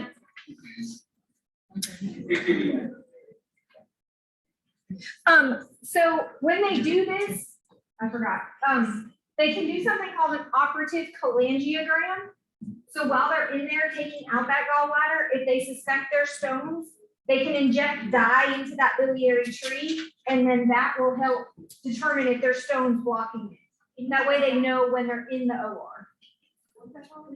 Operative cholangiogram, Slow, CHOLANGIO. slow, slow. Oh. Right, I got operative notes. CHOLANGIO. Oh, Angie. GRAM. That could be done at the same time as the light. They can do it while they're in there. And that's Take care of both They inject dye, and it's a gram or graphy, so they're taking a picture to see where the dye goes, if there's stones in that. So they're not biliary taking tree. care of themselves yet. They're just. No, they're looking to see if they got them all. If they're right there and they can get them out, that's great, but if they're further down, they may not be able to. Is that when you dissolve them? Yeah, is that? They can do an ERCP to remove them. But here's the thing, at the same time. It's not usually done at the same time. So ERCP is the only way to treat stones, and the It's, last. the ERCP takes the stones out if they're stuck in that biliary tree. If I take your gallbladder out and there's stones still stuck in there, then you gotta get them. I'm not gonna cut it back open, I'm gonna take it out with But the this is ERCP. only the first. Mhm. Most patients, we just go ahead and do a lap chole and take out the gallbladder and are done. Just because you can live without it. Correct. That's what they did. But what's it gonna do? So, What happens if, yeah, so what happens if you got your gallbladder? Just have diet restriction. you can have some dietary changes that have to occur. So, we've taken out the gallbladder. So, post-op care, which we've not done a whole lot of, but we did a little bit ago with that hernia repair. It's gonna be a lot of the same stuff. They have incisions, so we need to assess them. They had surgery, so we look at their dressings. We check their vitals. We treat their pain. So when you do surgery laparoscopically and they do those multiple punctures, when they do those multiple punctures, they put CO2 into the belly to distend it. Because they have to be able to see stuff. And if you look at your belly right now, it's kind of all crammed together. So they put CO2 in to expand it so they can have better visualization. That CO2 doesn't come out. Some of it stays in there. Your body doesn't absorb it. Your body does absorb it, but the problem is you have all this gas in your belly and it hurts. It can cause abdominal pain. It's air, so it can rise. It likes to rise up to the shoulders, like the shoulder blades, because the air comes up, and that's why they have shoulder pain after they've had their gallbladder taken out, is because the CO2 has risen up, and it hurts. The best way to get the CO2 out is to get up and to walk, and to move, because it will help the body to absorb the CO2, and then you pass it through your GI tract. So they need to get up and move. If they have a lot of abdominal pain from it, sometimes moving them in the bed and then getting them up and walking them, they'll start burping because then they're getting it out and it makes them feel better. If the pain gets up here, like towards their shoulder blades or up in here, they sometimes will tell them they can put a warm pack or like a heating pad on it up here to try to help with that pain from the gas. Because it'll increase blood flow to the area. Do not put a heating pad on an incision ever. Okay, just be clear. You can put it up here to help with the pain from the gas. Otherwise, nursing care, we've checked our incision, we've checked our vitals, we've addressed their pain. They may or may not get antibiotics. If they stay in the hospital, they might get a dose of antibiotics post-op. If it's uncomplicated, if it's just a regular that coli. If it's really nasty and infected or gangrene, they're gonna stay on antibiotics for a little while. They're probably gonna be on IV fluids if they stay in the hospital for the night. Just till we make sure that they can eat and drink. Usually the only time they stay in the hospital is if they don't wake up well from surgery or if they have a lot of nausea or significant pain afterwards. Otherwise, most gallbladder patients are out the same day. So clear liquid and it's tolerated. They'll usually give them some liquids to start with, and then they can advance as tolerated.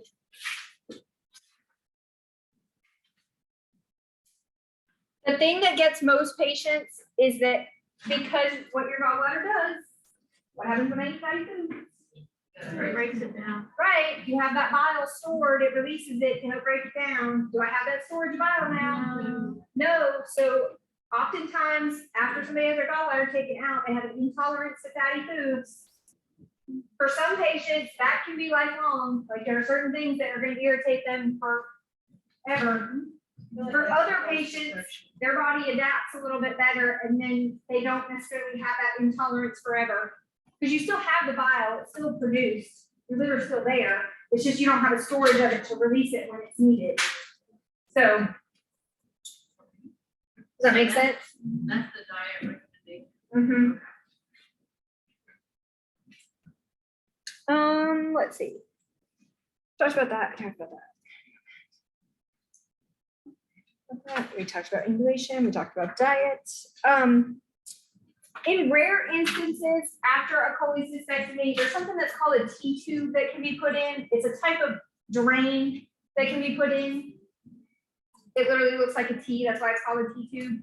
It can help to drain out if there's excess bile in there. I think I've maybe seen 2, 3 in all the years that I've been a nurse. It's not real common anymore since we don't do a lot of open choles, since most of them are laparoscopic now and they're uncomplicated the majority of the time, you don't see a whole lot of T-tubes anymore. So it would have to be an open voice for it to be put in. The only ones I've ever seen have been in open. I've never seen one in a lap chole because it was a complicated one where it was really infected. Have you seen anything any different? Usually with lap, they just take it out in a little bag. Right, it's out and it's done. It's not usually a problem. The ones I've seen were massively infected, like the one that was gangrene and somebody else that had one that was bad infected. All right.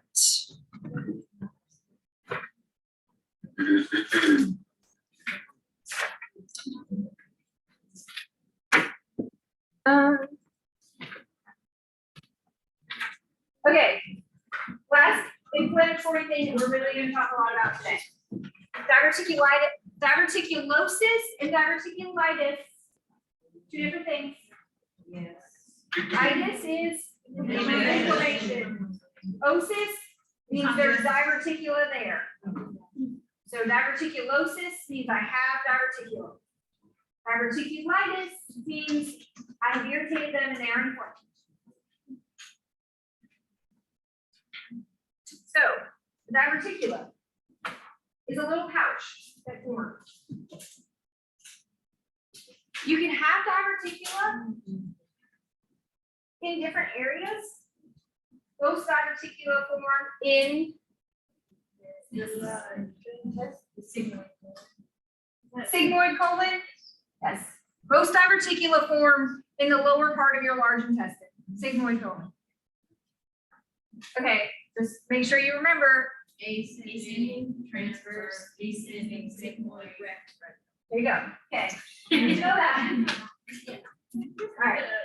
So you can have, like, patients can have diverticulum in their esophagus. It's pretty rare, but they can. You can get them in other places. Most of the time, diverticula forms in the lower part or the sigmoid part of your large intestine. So the diverticula are these little pouches. So my intestine should be round like this, and so it should be able to pass through it. Diverticula form because there's this little protrusion right here that pops out. So what causes it to pop out? Right, increased intestinal pressure. Why is there a lot of pressure in your colon? Because you're what?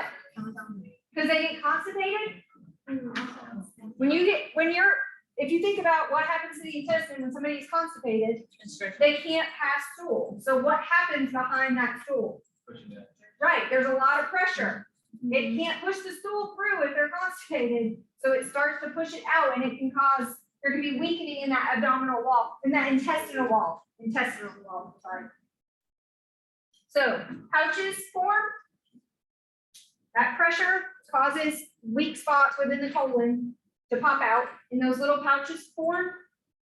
Those pouches can go all the way through the muscular layer, like it pushes all of it out. And then what's gonna get trapped in those pouches? Stool. Stool, they get trapped in the pouches, which is then going to lead to Infection. the diverticulitis, because it's gonna get inflamed first, then it can lead, and then it'll become infected. Would your So, body ever like pinch that out, like, if the diverticulum was like that, would your body ever like just try to like pinch it off and get rid of that? not usually, it'll usually adhere to something else first. Okay, does that make sense? Physiologically, what's happening? Okay, so the increased pressure over time, we can, this is Yes. something that just Like, happens. oh, you got overnight. constipated and now you have diverticulitis now. Yeah. It's over time. Okay. More chronic constipation, long-term constipation can lead to it. Does that make sense?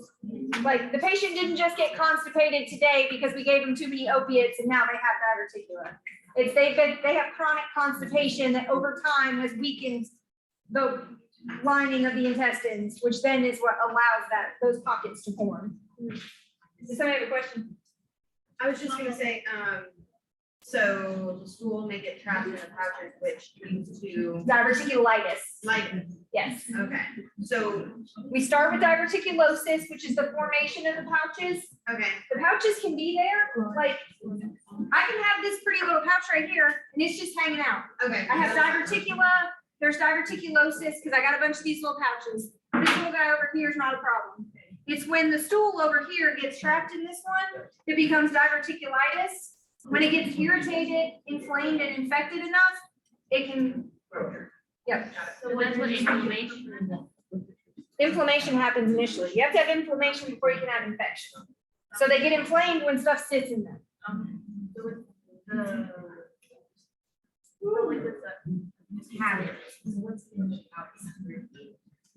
This pouch right here, nothing, because nothing got stuck in it. So it's like. this one, my stool is not a problem. It didn't get stuck in it. The stool passes through normally. It's not a problem. Right, these are just caused from the pressure. There's not a problem with them. There's nothing stuck in them. They're just here hanging out, no big problems. Over here, this guy gets to become a problem because he gets inflamed because he got stool stuck in him. Stool sits there long enough, bacteria is gonna sit there. So infection is gonna set in. If there's enough in here, it can cause it to rupture. It can also cause a couple other things. Okay.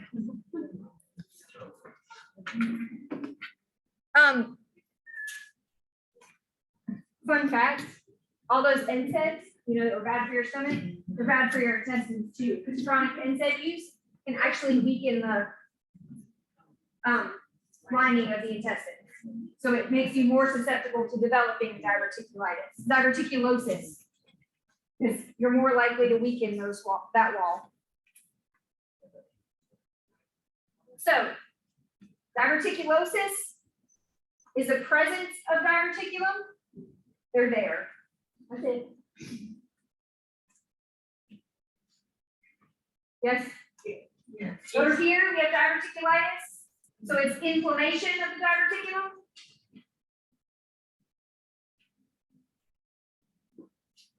I have them.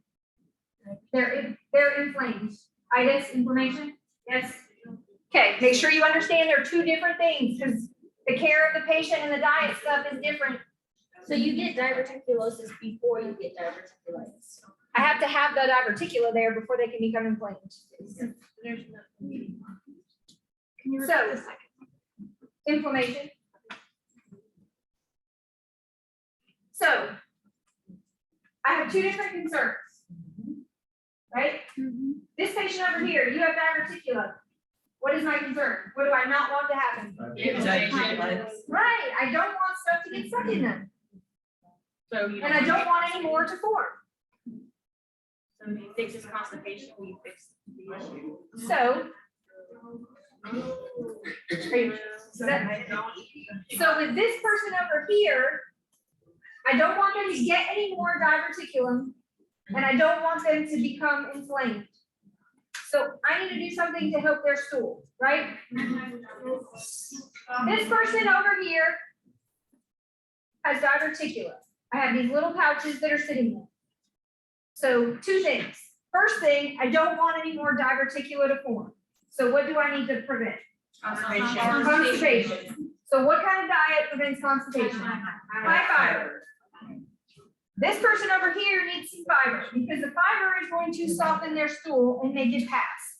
I need the stool to go through and pass so that it doesn't get stuck in those little pouches. Okay? So I want this person to have a high fiber diet. I want this person to do what with their fluids? Increase them because that will help their stool to pass. Okay, the whole thing about seeds and nuts and popcorn and all that stuff, there's no actual evidence to support it. Oh. It's great. There is not actual research that shows that it truly causes it. Does it in some patients? Yes. Does it in other patients? No. It is individualized per patient. So for all patients with a GI disorder, the best thing they can do to figure out what their food triggers are is to keep a food journal or diary of this is what I ate, this is my symptoms. This is what I ate, this is my symptoms. Because different patients have different triggers. Some patients, yes, seeds and nuts and stuff will aggravate their diverticulosis. Other patients, that's not a problem for them. Dairy or fried food or other stuff irritates them. So patients need to keep a food diary in order to figure out what it is. You'll find gastroenterologists that are die hard, don't eat seeds, nuts, and that stuff, and others that say it doesn't matter. But if you look at the actual research, there's not a whole lot of research that supports that that is the problem or that that is the only cause. So. She went to school, hospital, and then they told her while she was on chemo, so just eat high calories, high fiber diets, but stay away from like salads, seeds, nuts, any kind of popcorn. Couldn't have corn. But that's because that's probably because she had cancer. Did she have something resected? Yeah. That's why. It's not the same as with this, because she didn't have pouches if she had colon cancer. Her diet is more related to the fact that she had cancer and the treatment she got, I would guess. Okay, so does this diet make sense? Yes. Okay, so this person over here, I have diverticula.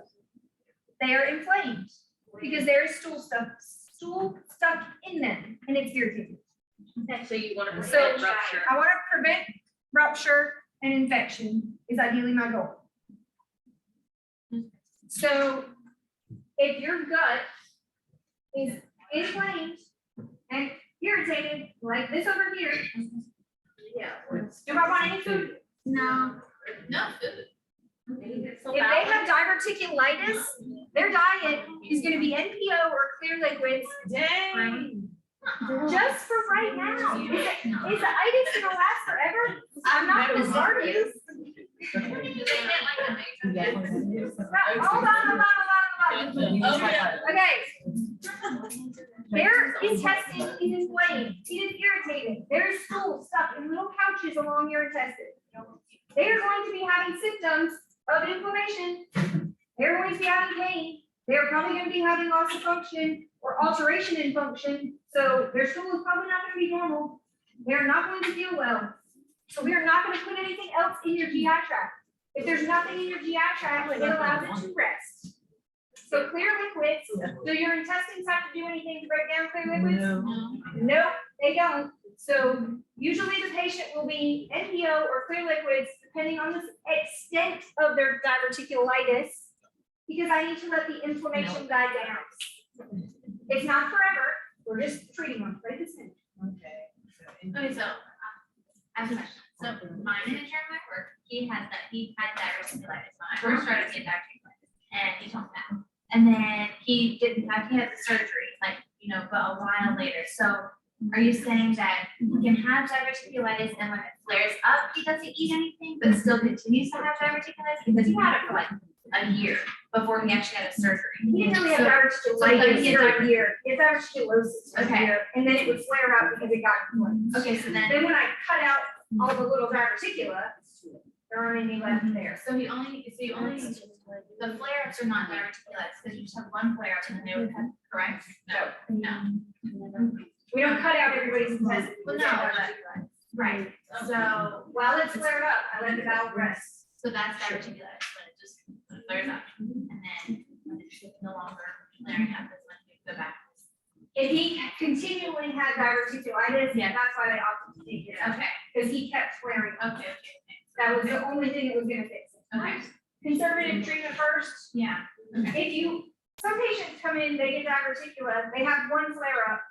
We let them have bowel rest, we treat them with what we're gonna do for them in a minute, and then they don't have a problem again. They change their diet, they eat high fiber, Yeah. they do they increase their fluid, they don't get constipated, they don't have diverticula again. It doesn't become a problem again. Other patients have diverticula, I get diverticulitis, you come in, I treat you, your diverticulitis goes away, you don't change your eating habits, you keep getting more of them, and then you come back every year, because you keep having this problem again. Does that make sense? yes, okay. So initial conservative treatment, we're gonna make this patient, they're probably gonna be told, whether they're at home or in the hospital, to have some bowel rest. So NPO or clear liquids, depending on the extent of their inflammation, I need to let their bowels chill out.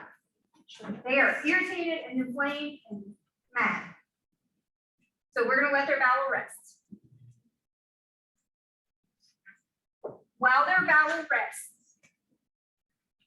then their diet, like I'm not gonna keep you NPO forever. Or I'm not gonna keep you on clear liquids forever. So my diverticulitis flared up yesterday. I'm on clear liquids today, tomorrow. I start to feel better. I'm in the hospital, I'm getting antibiotics. My diverticulitis is better, my inflammation is going down, my labs look better, I feel better. So we're gonna slowly progress the patient back to regular food, right? So we're progressing them back, my clear liquids, I'm now on full liquids. I tolerate my full liquids, I feel fine. Now we're gonna progress me to solid food. When you give the patient solid food, right after an acute exacerbation of diverticulitis, do I want my intestine to have to work hard to break them down? No. So do I want to give them high fiber? No. Not right after an inflammation, because fiber takes a lot to digest. Does that make sense? So I'm gonna go like low residue, low fiber, easy to digest, easy to pass. Oil chicken. Cause like, remember me over here? I felt really sick. I had a lot of inflammation. My bowel needed to rest. I let my irritated, mad, angry bowel rest by having clear liquids and by having full liquids. I've now progressed my way back to regular food. So for right now, I'm gonna go with what's easy to digest, because I don't want to irritate my bowel anymore.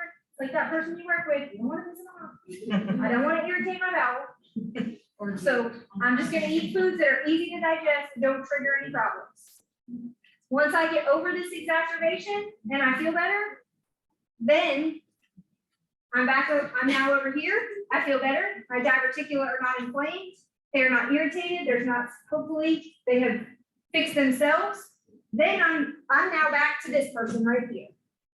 So a few weeks after my inflammation, I'm coming back over here.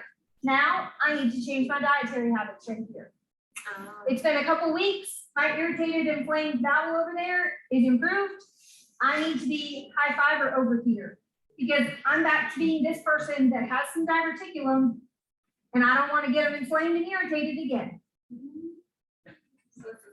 Does that make sense? Yes. That way? Yeah, it's kind of a circle. I have them, not a problem. I keep them that way. Once I irritate them and make them mad, I'm over here. I gotta stop. Let it rest. Once it's rested and gotten a little bit better, then I'm gonna come over here. And that's what Right. So on this little dot paper.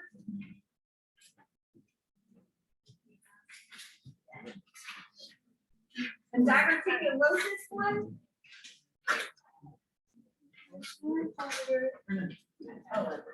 Diverticulosis. Osis, high fiber, increased fluids.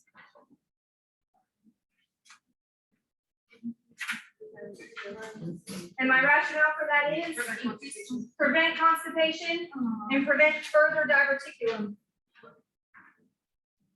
That's for the osis.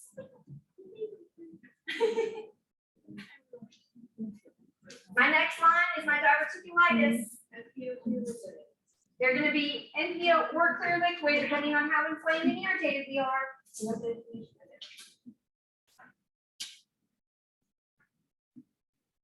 So the NPO and the clear liquid, my rationale for that is bowel rest. And then I write it like this. However, whatever makes sense to you, but NPO, the clear liquid, and I'm gonna progress to low residue, which is low fiber. This is my bowel rest. This is easily digested for right now. This is short term. Until the inflammation is gone. Does that make sense? Once that inflammation is gone, I go back up here to being this diverticulosis process. Okay.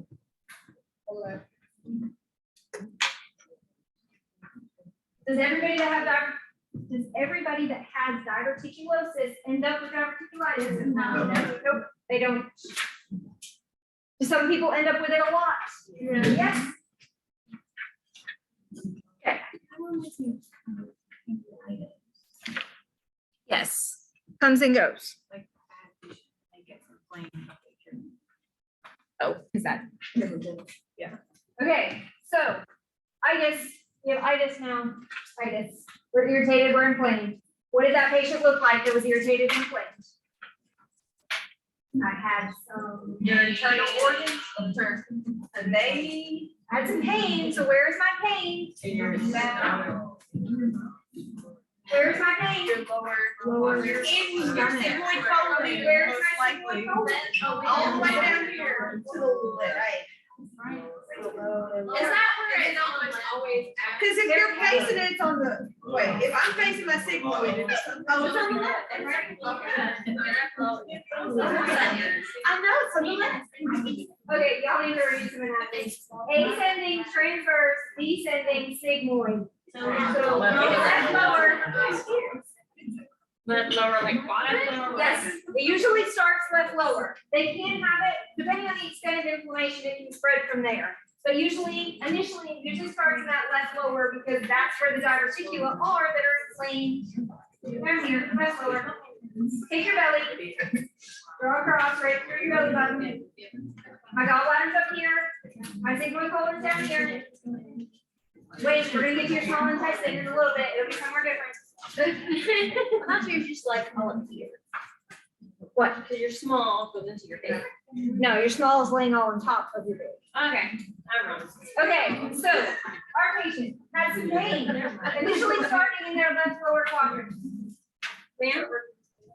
So that pain can then spread. They can have pain, like diffuse abdominal pain. It can go anywhere in their abdomen. Usually starts where the pain presents, like where the problem is. And then it can spread. So I have my pain. My bowel is red and tender and swollen and irritated. It is probably not functioning like it should be. So might I have some other symptoms? I could have constipation, or I could have diarrhea. But you kind of just depends on the patient. They have inflamed, irritated, swollen bowel. So it can go either way. It just depends on what the patient looks like. So changing some kind of bowel. Would this patient have pain while actually having a bowel movement while it's like moving through that part of the colon? They could. But, okay, so I got pain. I have constipation, diarrhea, one or the other usually. What else am I gonna have? I have inflammation that is turning into an infection in my intestine. Temperature. You're probably gonna have a fever. Right, I'm progressing, my infection is, it's not gone from being inflamed and irritated to being infected. So I can start to have some of those systemic effects of infection. So I get fever. Your body's first reaction to something being infected is you get spicy temp. Some patients may present and may have like nausea and vomiting.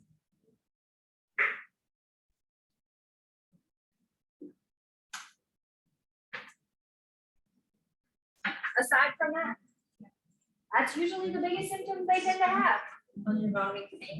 The pain, fever, when it's for infection. yes, when it's progressing from inflammation to infection. I can have uncomplicated diverticulitis. I can have diverticulitis that doesn't need a ton of treatment. Like it's just inflamed and irritated. It's not progressed to infection yet. If I catch it while it's hurting a little bit, then I don't necessarily get infected. So most people go walking around with the diverticulosis Yep. until they get that information. So the itis happens. And then Yep. they're like, oh, okay. The itis is usually when it becomes problematic. And then the itis can progress to infection. So can they go septic with this? They can. We're not going that far. That's it. They'll be ruptured. All right. So complications that can occur. You can. We're gonna do that in just a minute. All right. So if you look at this picture, okay, so complications that can happen because of diverticulitis. We already said one of them is rupture. Because this stool right here gets really inflamed and irritated, right? So it's inflamed, it's irritated, and it ruptures. So what's leaking out in my belly? Stool. Stool. Is stool clean? No. So that they can get peritonitis again, because I can have massive overwhelming infection. They would not. Yes. Does that show the Okay. same way as the hernia when it comes like with their abdomen? They get Yeah, if rigid? they get peritonitis, you get rigid abdomen no matter where it's at. Okay, so I can rupture, that's a complication. I just moved back to this slide so that you can have this picture to explain. Okay, so does my intestine sit in there nice and pretty like this with nothing on touching it? No. No, everything is smushed all together in there. All of your abdominal internal organs are smushed together and touching each other. They're not all nice and separated out. So that means that my large intestine right here is probably sitting, it could be sitting on my small intestine, it could be sitting on my bladder. If you're female, it could be sitting on your uterus. It could attach to a lot of things. So if this is sitting on top of that and this attaches to it, then that's where you get the fistula that somebody said earlier. A fistula is a connection between two things that are not supposed to be connected. Is my large intestine supposed to be connected to my bladder? No. Should there be stool coming out with my urine? No. That is a problem. So is it because it That ruptured and then it? Nope, it didn't rupture. Rupture is this complication. So how does it Fistula is connect it? this complication. It's like I gotta get It's this just somewhere, fused so. together. Fistula is because all of this infection right here attached to my bladder that's sitting right on So infection. So it grows So- into it? it. It Yeah. attaches and adheres to it, so the wall of the bladder and the diverticula are attached, so it goes through, it wears down that wall. Creates an opening between the two.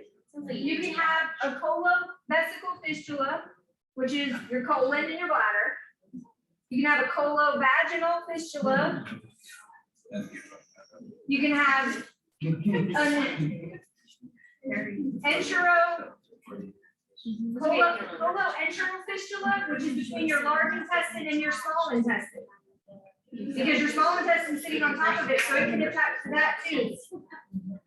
So infection causes ED. It's sitting on top of it, being infected, it attaches to whatever organ is sitting next to it. It can. So at that point, are they like, that's like, these people are like, sick. Those people are gonna, most of the time, they're pretty sick.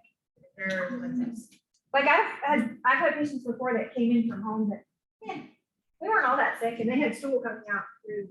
Their mouth. No, they're bad. I had a colovacular fistula and like they were starting to get sick, but they were not horrifically sick. She has kind of had poop coming out of her vagina. Yeah, that's what I've. And they got sick, but. So. Okay, so complication wise, I can have for diverticulitis, I can have a rupture. A rupture is a perforation, same thing, same term. I can have a fistula, which is a connection between two organs that are not supposed to be connected. Peritonitis is a complication that I can have. What else? An abscess. An abscess is just a pocket of infection. So this whole thing right here, if it's sitting here, not ruptured, just sitting here, and it gets infected, it can, this infection can just form a little pocket of infection and it can become an abscess in there. So those are your complications of diverticulitis. Like the pocket itself becomes infected and it just abscesses, like that infection just sits there. We're gonna do that in 1 second. I know. Oh, let me go back to it. Wrong video. Okay. All right, so does that make sense? Here's your complications. All right. To diagnose diverticulitis, we got our symptoms, X-ray, CT, MRI, maybe a colonoscopy to actually see the diverticula.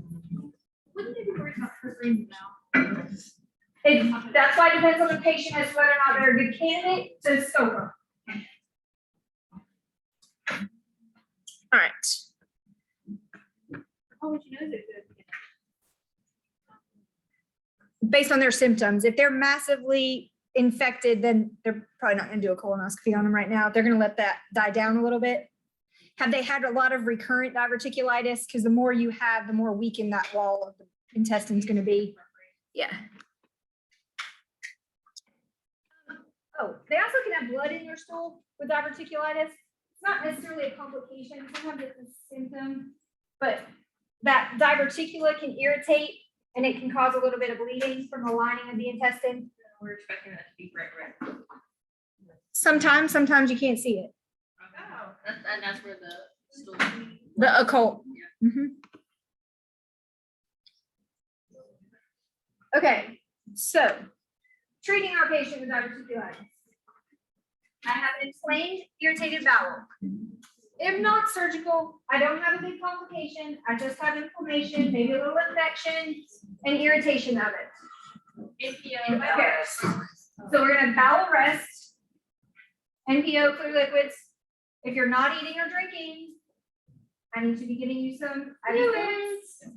So we'll need to give them some IV fluids. We need to keep them hydrated. I probably will be on some type of antibiotic. Some type of IV antibiotic usually. Is that just to treat or is that prophylactic as well? A little bit of both. If I'm just inflamed, then they may just do like one antibiotic. If I'm really inflamed, infected, then they may do multiple antibiotics. Look at the patient. How symptomatic are they? Like, am I having a fever and does it look like I have a raging infection? Okay. So NPO clear liquids. I'm giving you some fluids. I'm probably giving you some antibiotics. I'm watching your vitals because I'm looking for signs of you being infected or an infection getting worse. I'm checking your white count because with diverticulitis, the white count can increase.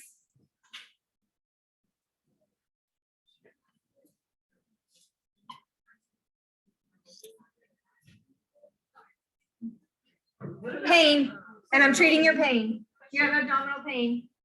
So some type of pain medication.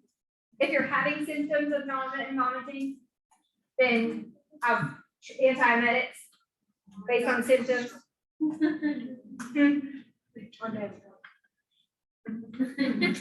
You know it. Aside from that, it's conservative treatment. We're probably not gonna give them any medication that's going to stimulate their bowel. So we don't wanna give them any laxatives or anything that's gonna make them go to the bathroom, because that, any type of stimulant laxative. Because do I wanna stimulate their bowel even if they're having a colonoscopy? Let it rest. I'm treating you non-surgically for diverticulitis. I'm not doing that. Don't make them sicker than they are. I know.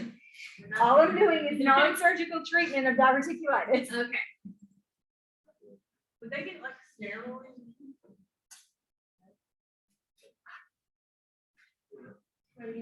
Yeah, do you understand? Yes. Okay, I just need to treat the inflammation. I need to let their bowel rest and the inflammation go down conservatively. As long as this works for treatment, this may be the only thing the patient has. We do this for a few days, they get better. And then if they get better, we teach them what they need to do in the long term and they go home and we hope they don't come back to visit us again. But they always do. If they're having a temperature, then treat their fever. Whatever symptoms they're having, you'll have to treat. If we do that nice conservative treatment and it doesn't work, that's when we have to do surgery. And they'll have to remove part of their intestine.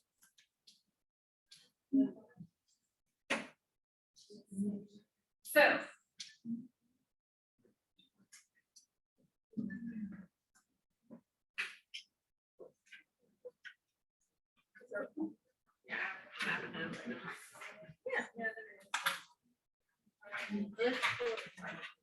Right. Okay, there's a page, diverticulosis, diverticulitis. Grab it.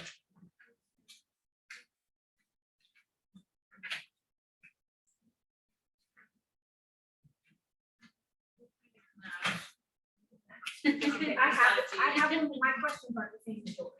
I think I printed an old one that I had and not this year's, because I changed some of the questions on it. Okay, so on your little paper right there. We've been monitoring our white blood cell count, right? Because the first thing is labs on here. So our white blood cell count got worse. Our patient's not getting any better. I'm gonna make your patient sick enough to need this surgery. Nice. So we watched our white count. Instead of going down, it's trending up. They're getting sicker. Okay. Other labs that you could be watching for them. Okay. A CBC.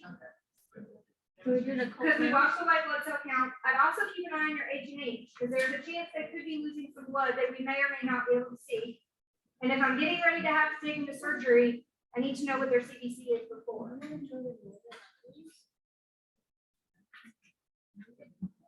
Aside from that, are there any big labs that you really need to watch? No. Probably not a whole lot. Those are probably the big things that were really trending. The next thing is medications.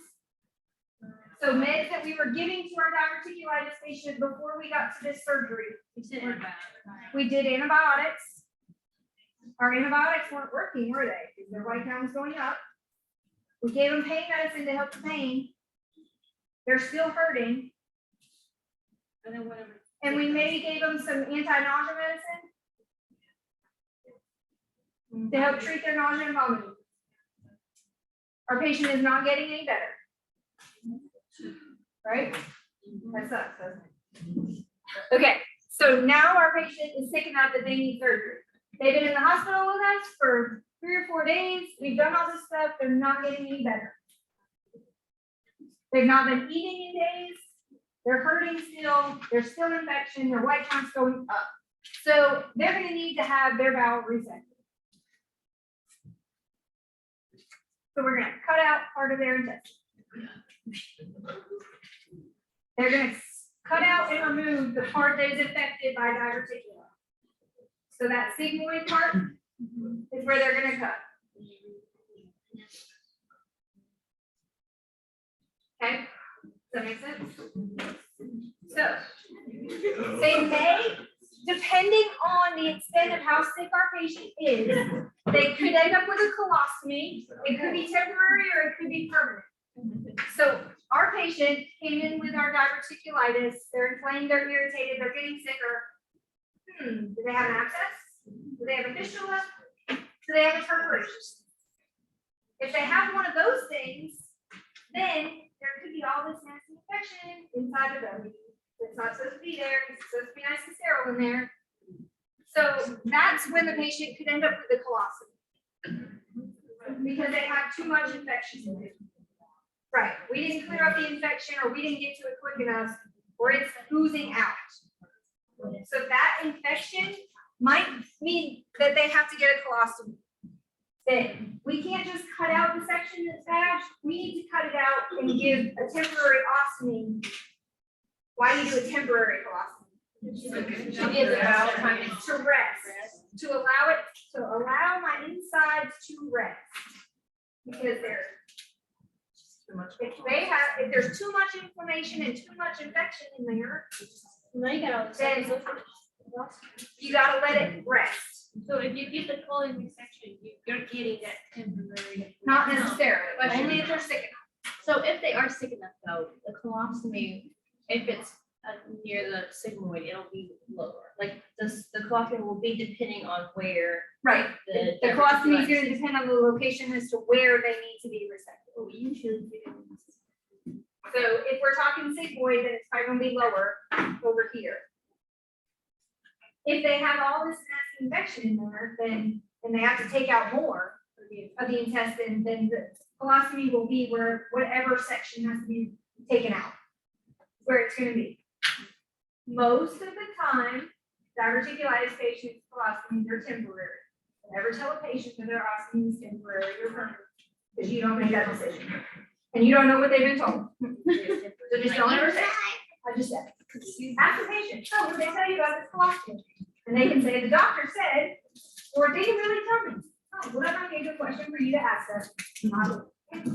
So just don't ever say it to a patient. 'Cause I know somebody that told the patient their ostomy is supposed to be temporary, it didn't end up being temporary. So let the surgeon that gets paid to do that be the one that breaks that news to the patient, okay?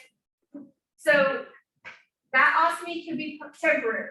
There are times where the infection is so bad in there.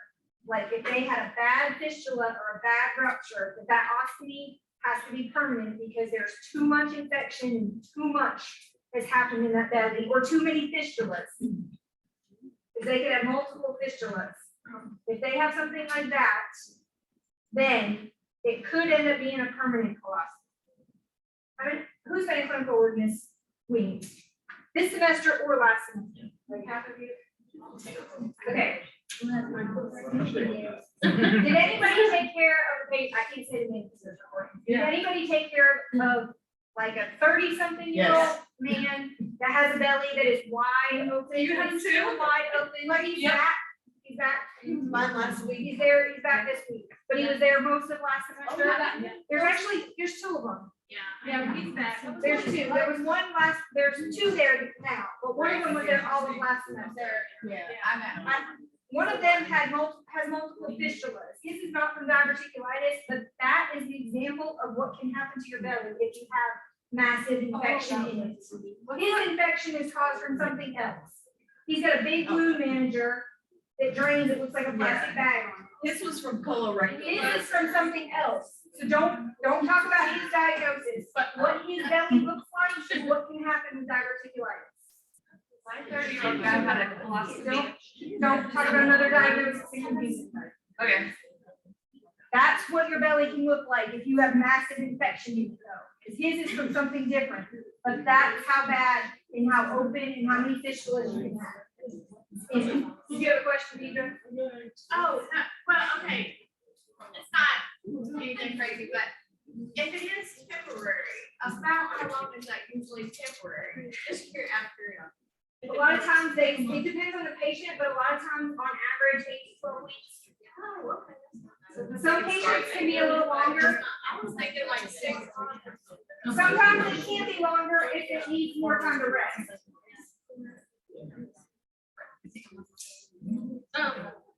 And that's just. Okay. UCI, is that where I'm gonna? The intestinal surgery one. Okay, so for this, our patient has to be resected. Whether or not they have a temporary or permanent colostomy will be based on how sick they are. No more, how do you take care of the patient that has an ostomy is what you'll need to know, okay?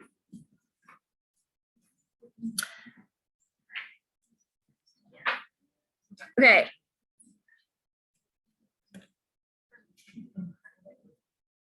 I'm going to, since we ended at 11:30, right? Yes. Okay, since we're almost done, I will voice over record this intestinal surgery PowerPoint right after class with the nursing care on it for you, because you need, some of that stuff you're gonna need, and because you've not had periop yet to know all of it, I'll record that one for you. The one, it's intestinal surgery maybe, or GI surgery. Yeah. It's something surgery in the name of the PowerPoint. Yeah, so not the rest of this PowerPoint. The Crohn's and ulcerative colitis is already recorded on Kaplan, and she says the exact same stuff that I say. Yeah. The Crohn's and UC, listen to that. Yeah. The colon cancer one is also on Kaplan, so listen to that. Next week. Next, you have sim Monday or Wednesday. Don't forget you have a sim ticket. It's like 3 questions. And we talked about what you need for that, for most of that sim today. The other stuff in it is review stuff from before, so. We have class Thursday from 8:30 to 12:30. I'm pretty sure next Thursday. 8:30 to 12:30, I think, next Thursday. The test is next Friday. And then spring break. And then spring break. This can be completed from home. You should be able to complete it from what you have.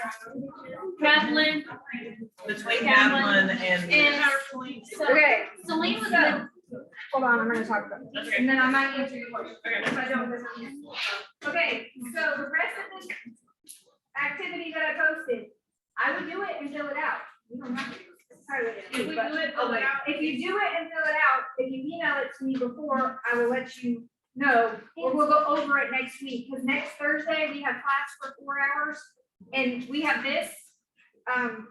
Depending on how we roll for time, I have some lab stations to do to go over some more of this stuff, and I have, GI Jeopardy. Oh, I like And so, I was going to try to answer some of these, because next week, we're not gonna spend as much time going through each one of these. But you can use it to study, because they pretty much cover, I think, most all the diagnosis. There's a gallbladder one, which we've already talked about, colonoscopy, which you've already learned about, and you can review in my PowerPoint, and then colon cancer. Crohn's and UC are in the PowerPoint, or the recording from Kaplan. Diverticulosis, we started, I think the last question on there is teaching points. Yeah. So what would you teach the patient in the long term?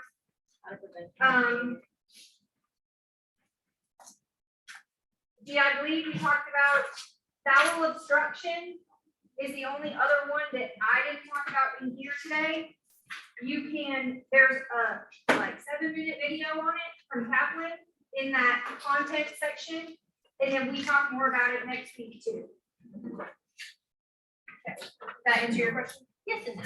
So Celine and I were talking about, all the Kaplan videos too long.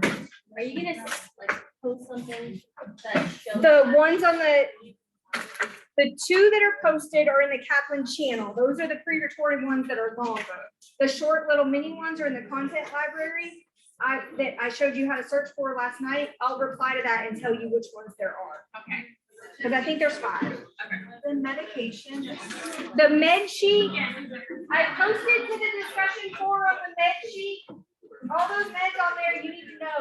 Okay. Like for this unit, they're all, a lot of them are review, like H2s and PPIs, antiemetics, steroids, all that stuff's a review from last semester. There's only a few on there that are newer. And we'll talk about those and I'll answer questions about them next week. There's also this, which is like a compare and contrast. all of these are inflammatory disorders of the lower GI tract, Crohn's, UC, and diverticulitis. What's different about them and what's similar? Because it'll help you to kind of help put them in a box to know which one has which symptoms. Because the symptoms are similar, but then they're different because of what happens, okay? The medication that you kind of started with. There should be, there's a couple EAQ quizzing that they should open up this afternoon. I think they open up at 12:30. Because I thought we went till 12:30 today and we go to 12:30 next week. The Quizlet's already there. Yeah, you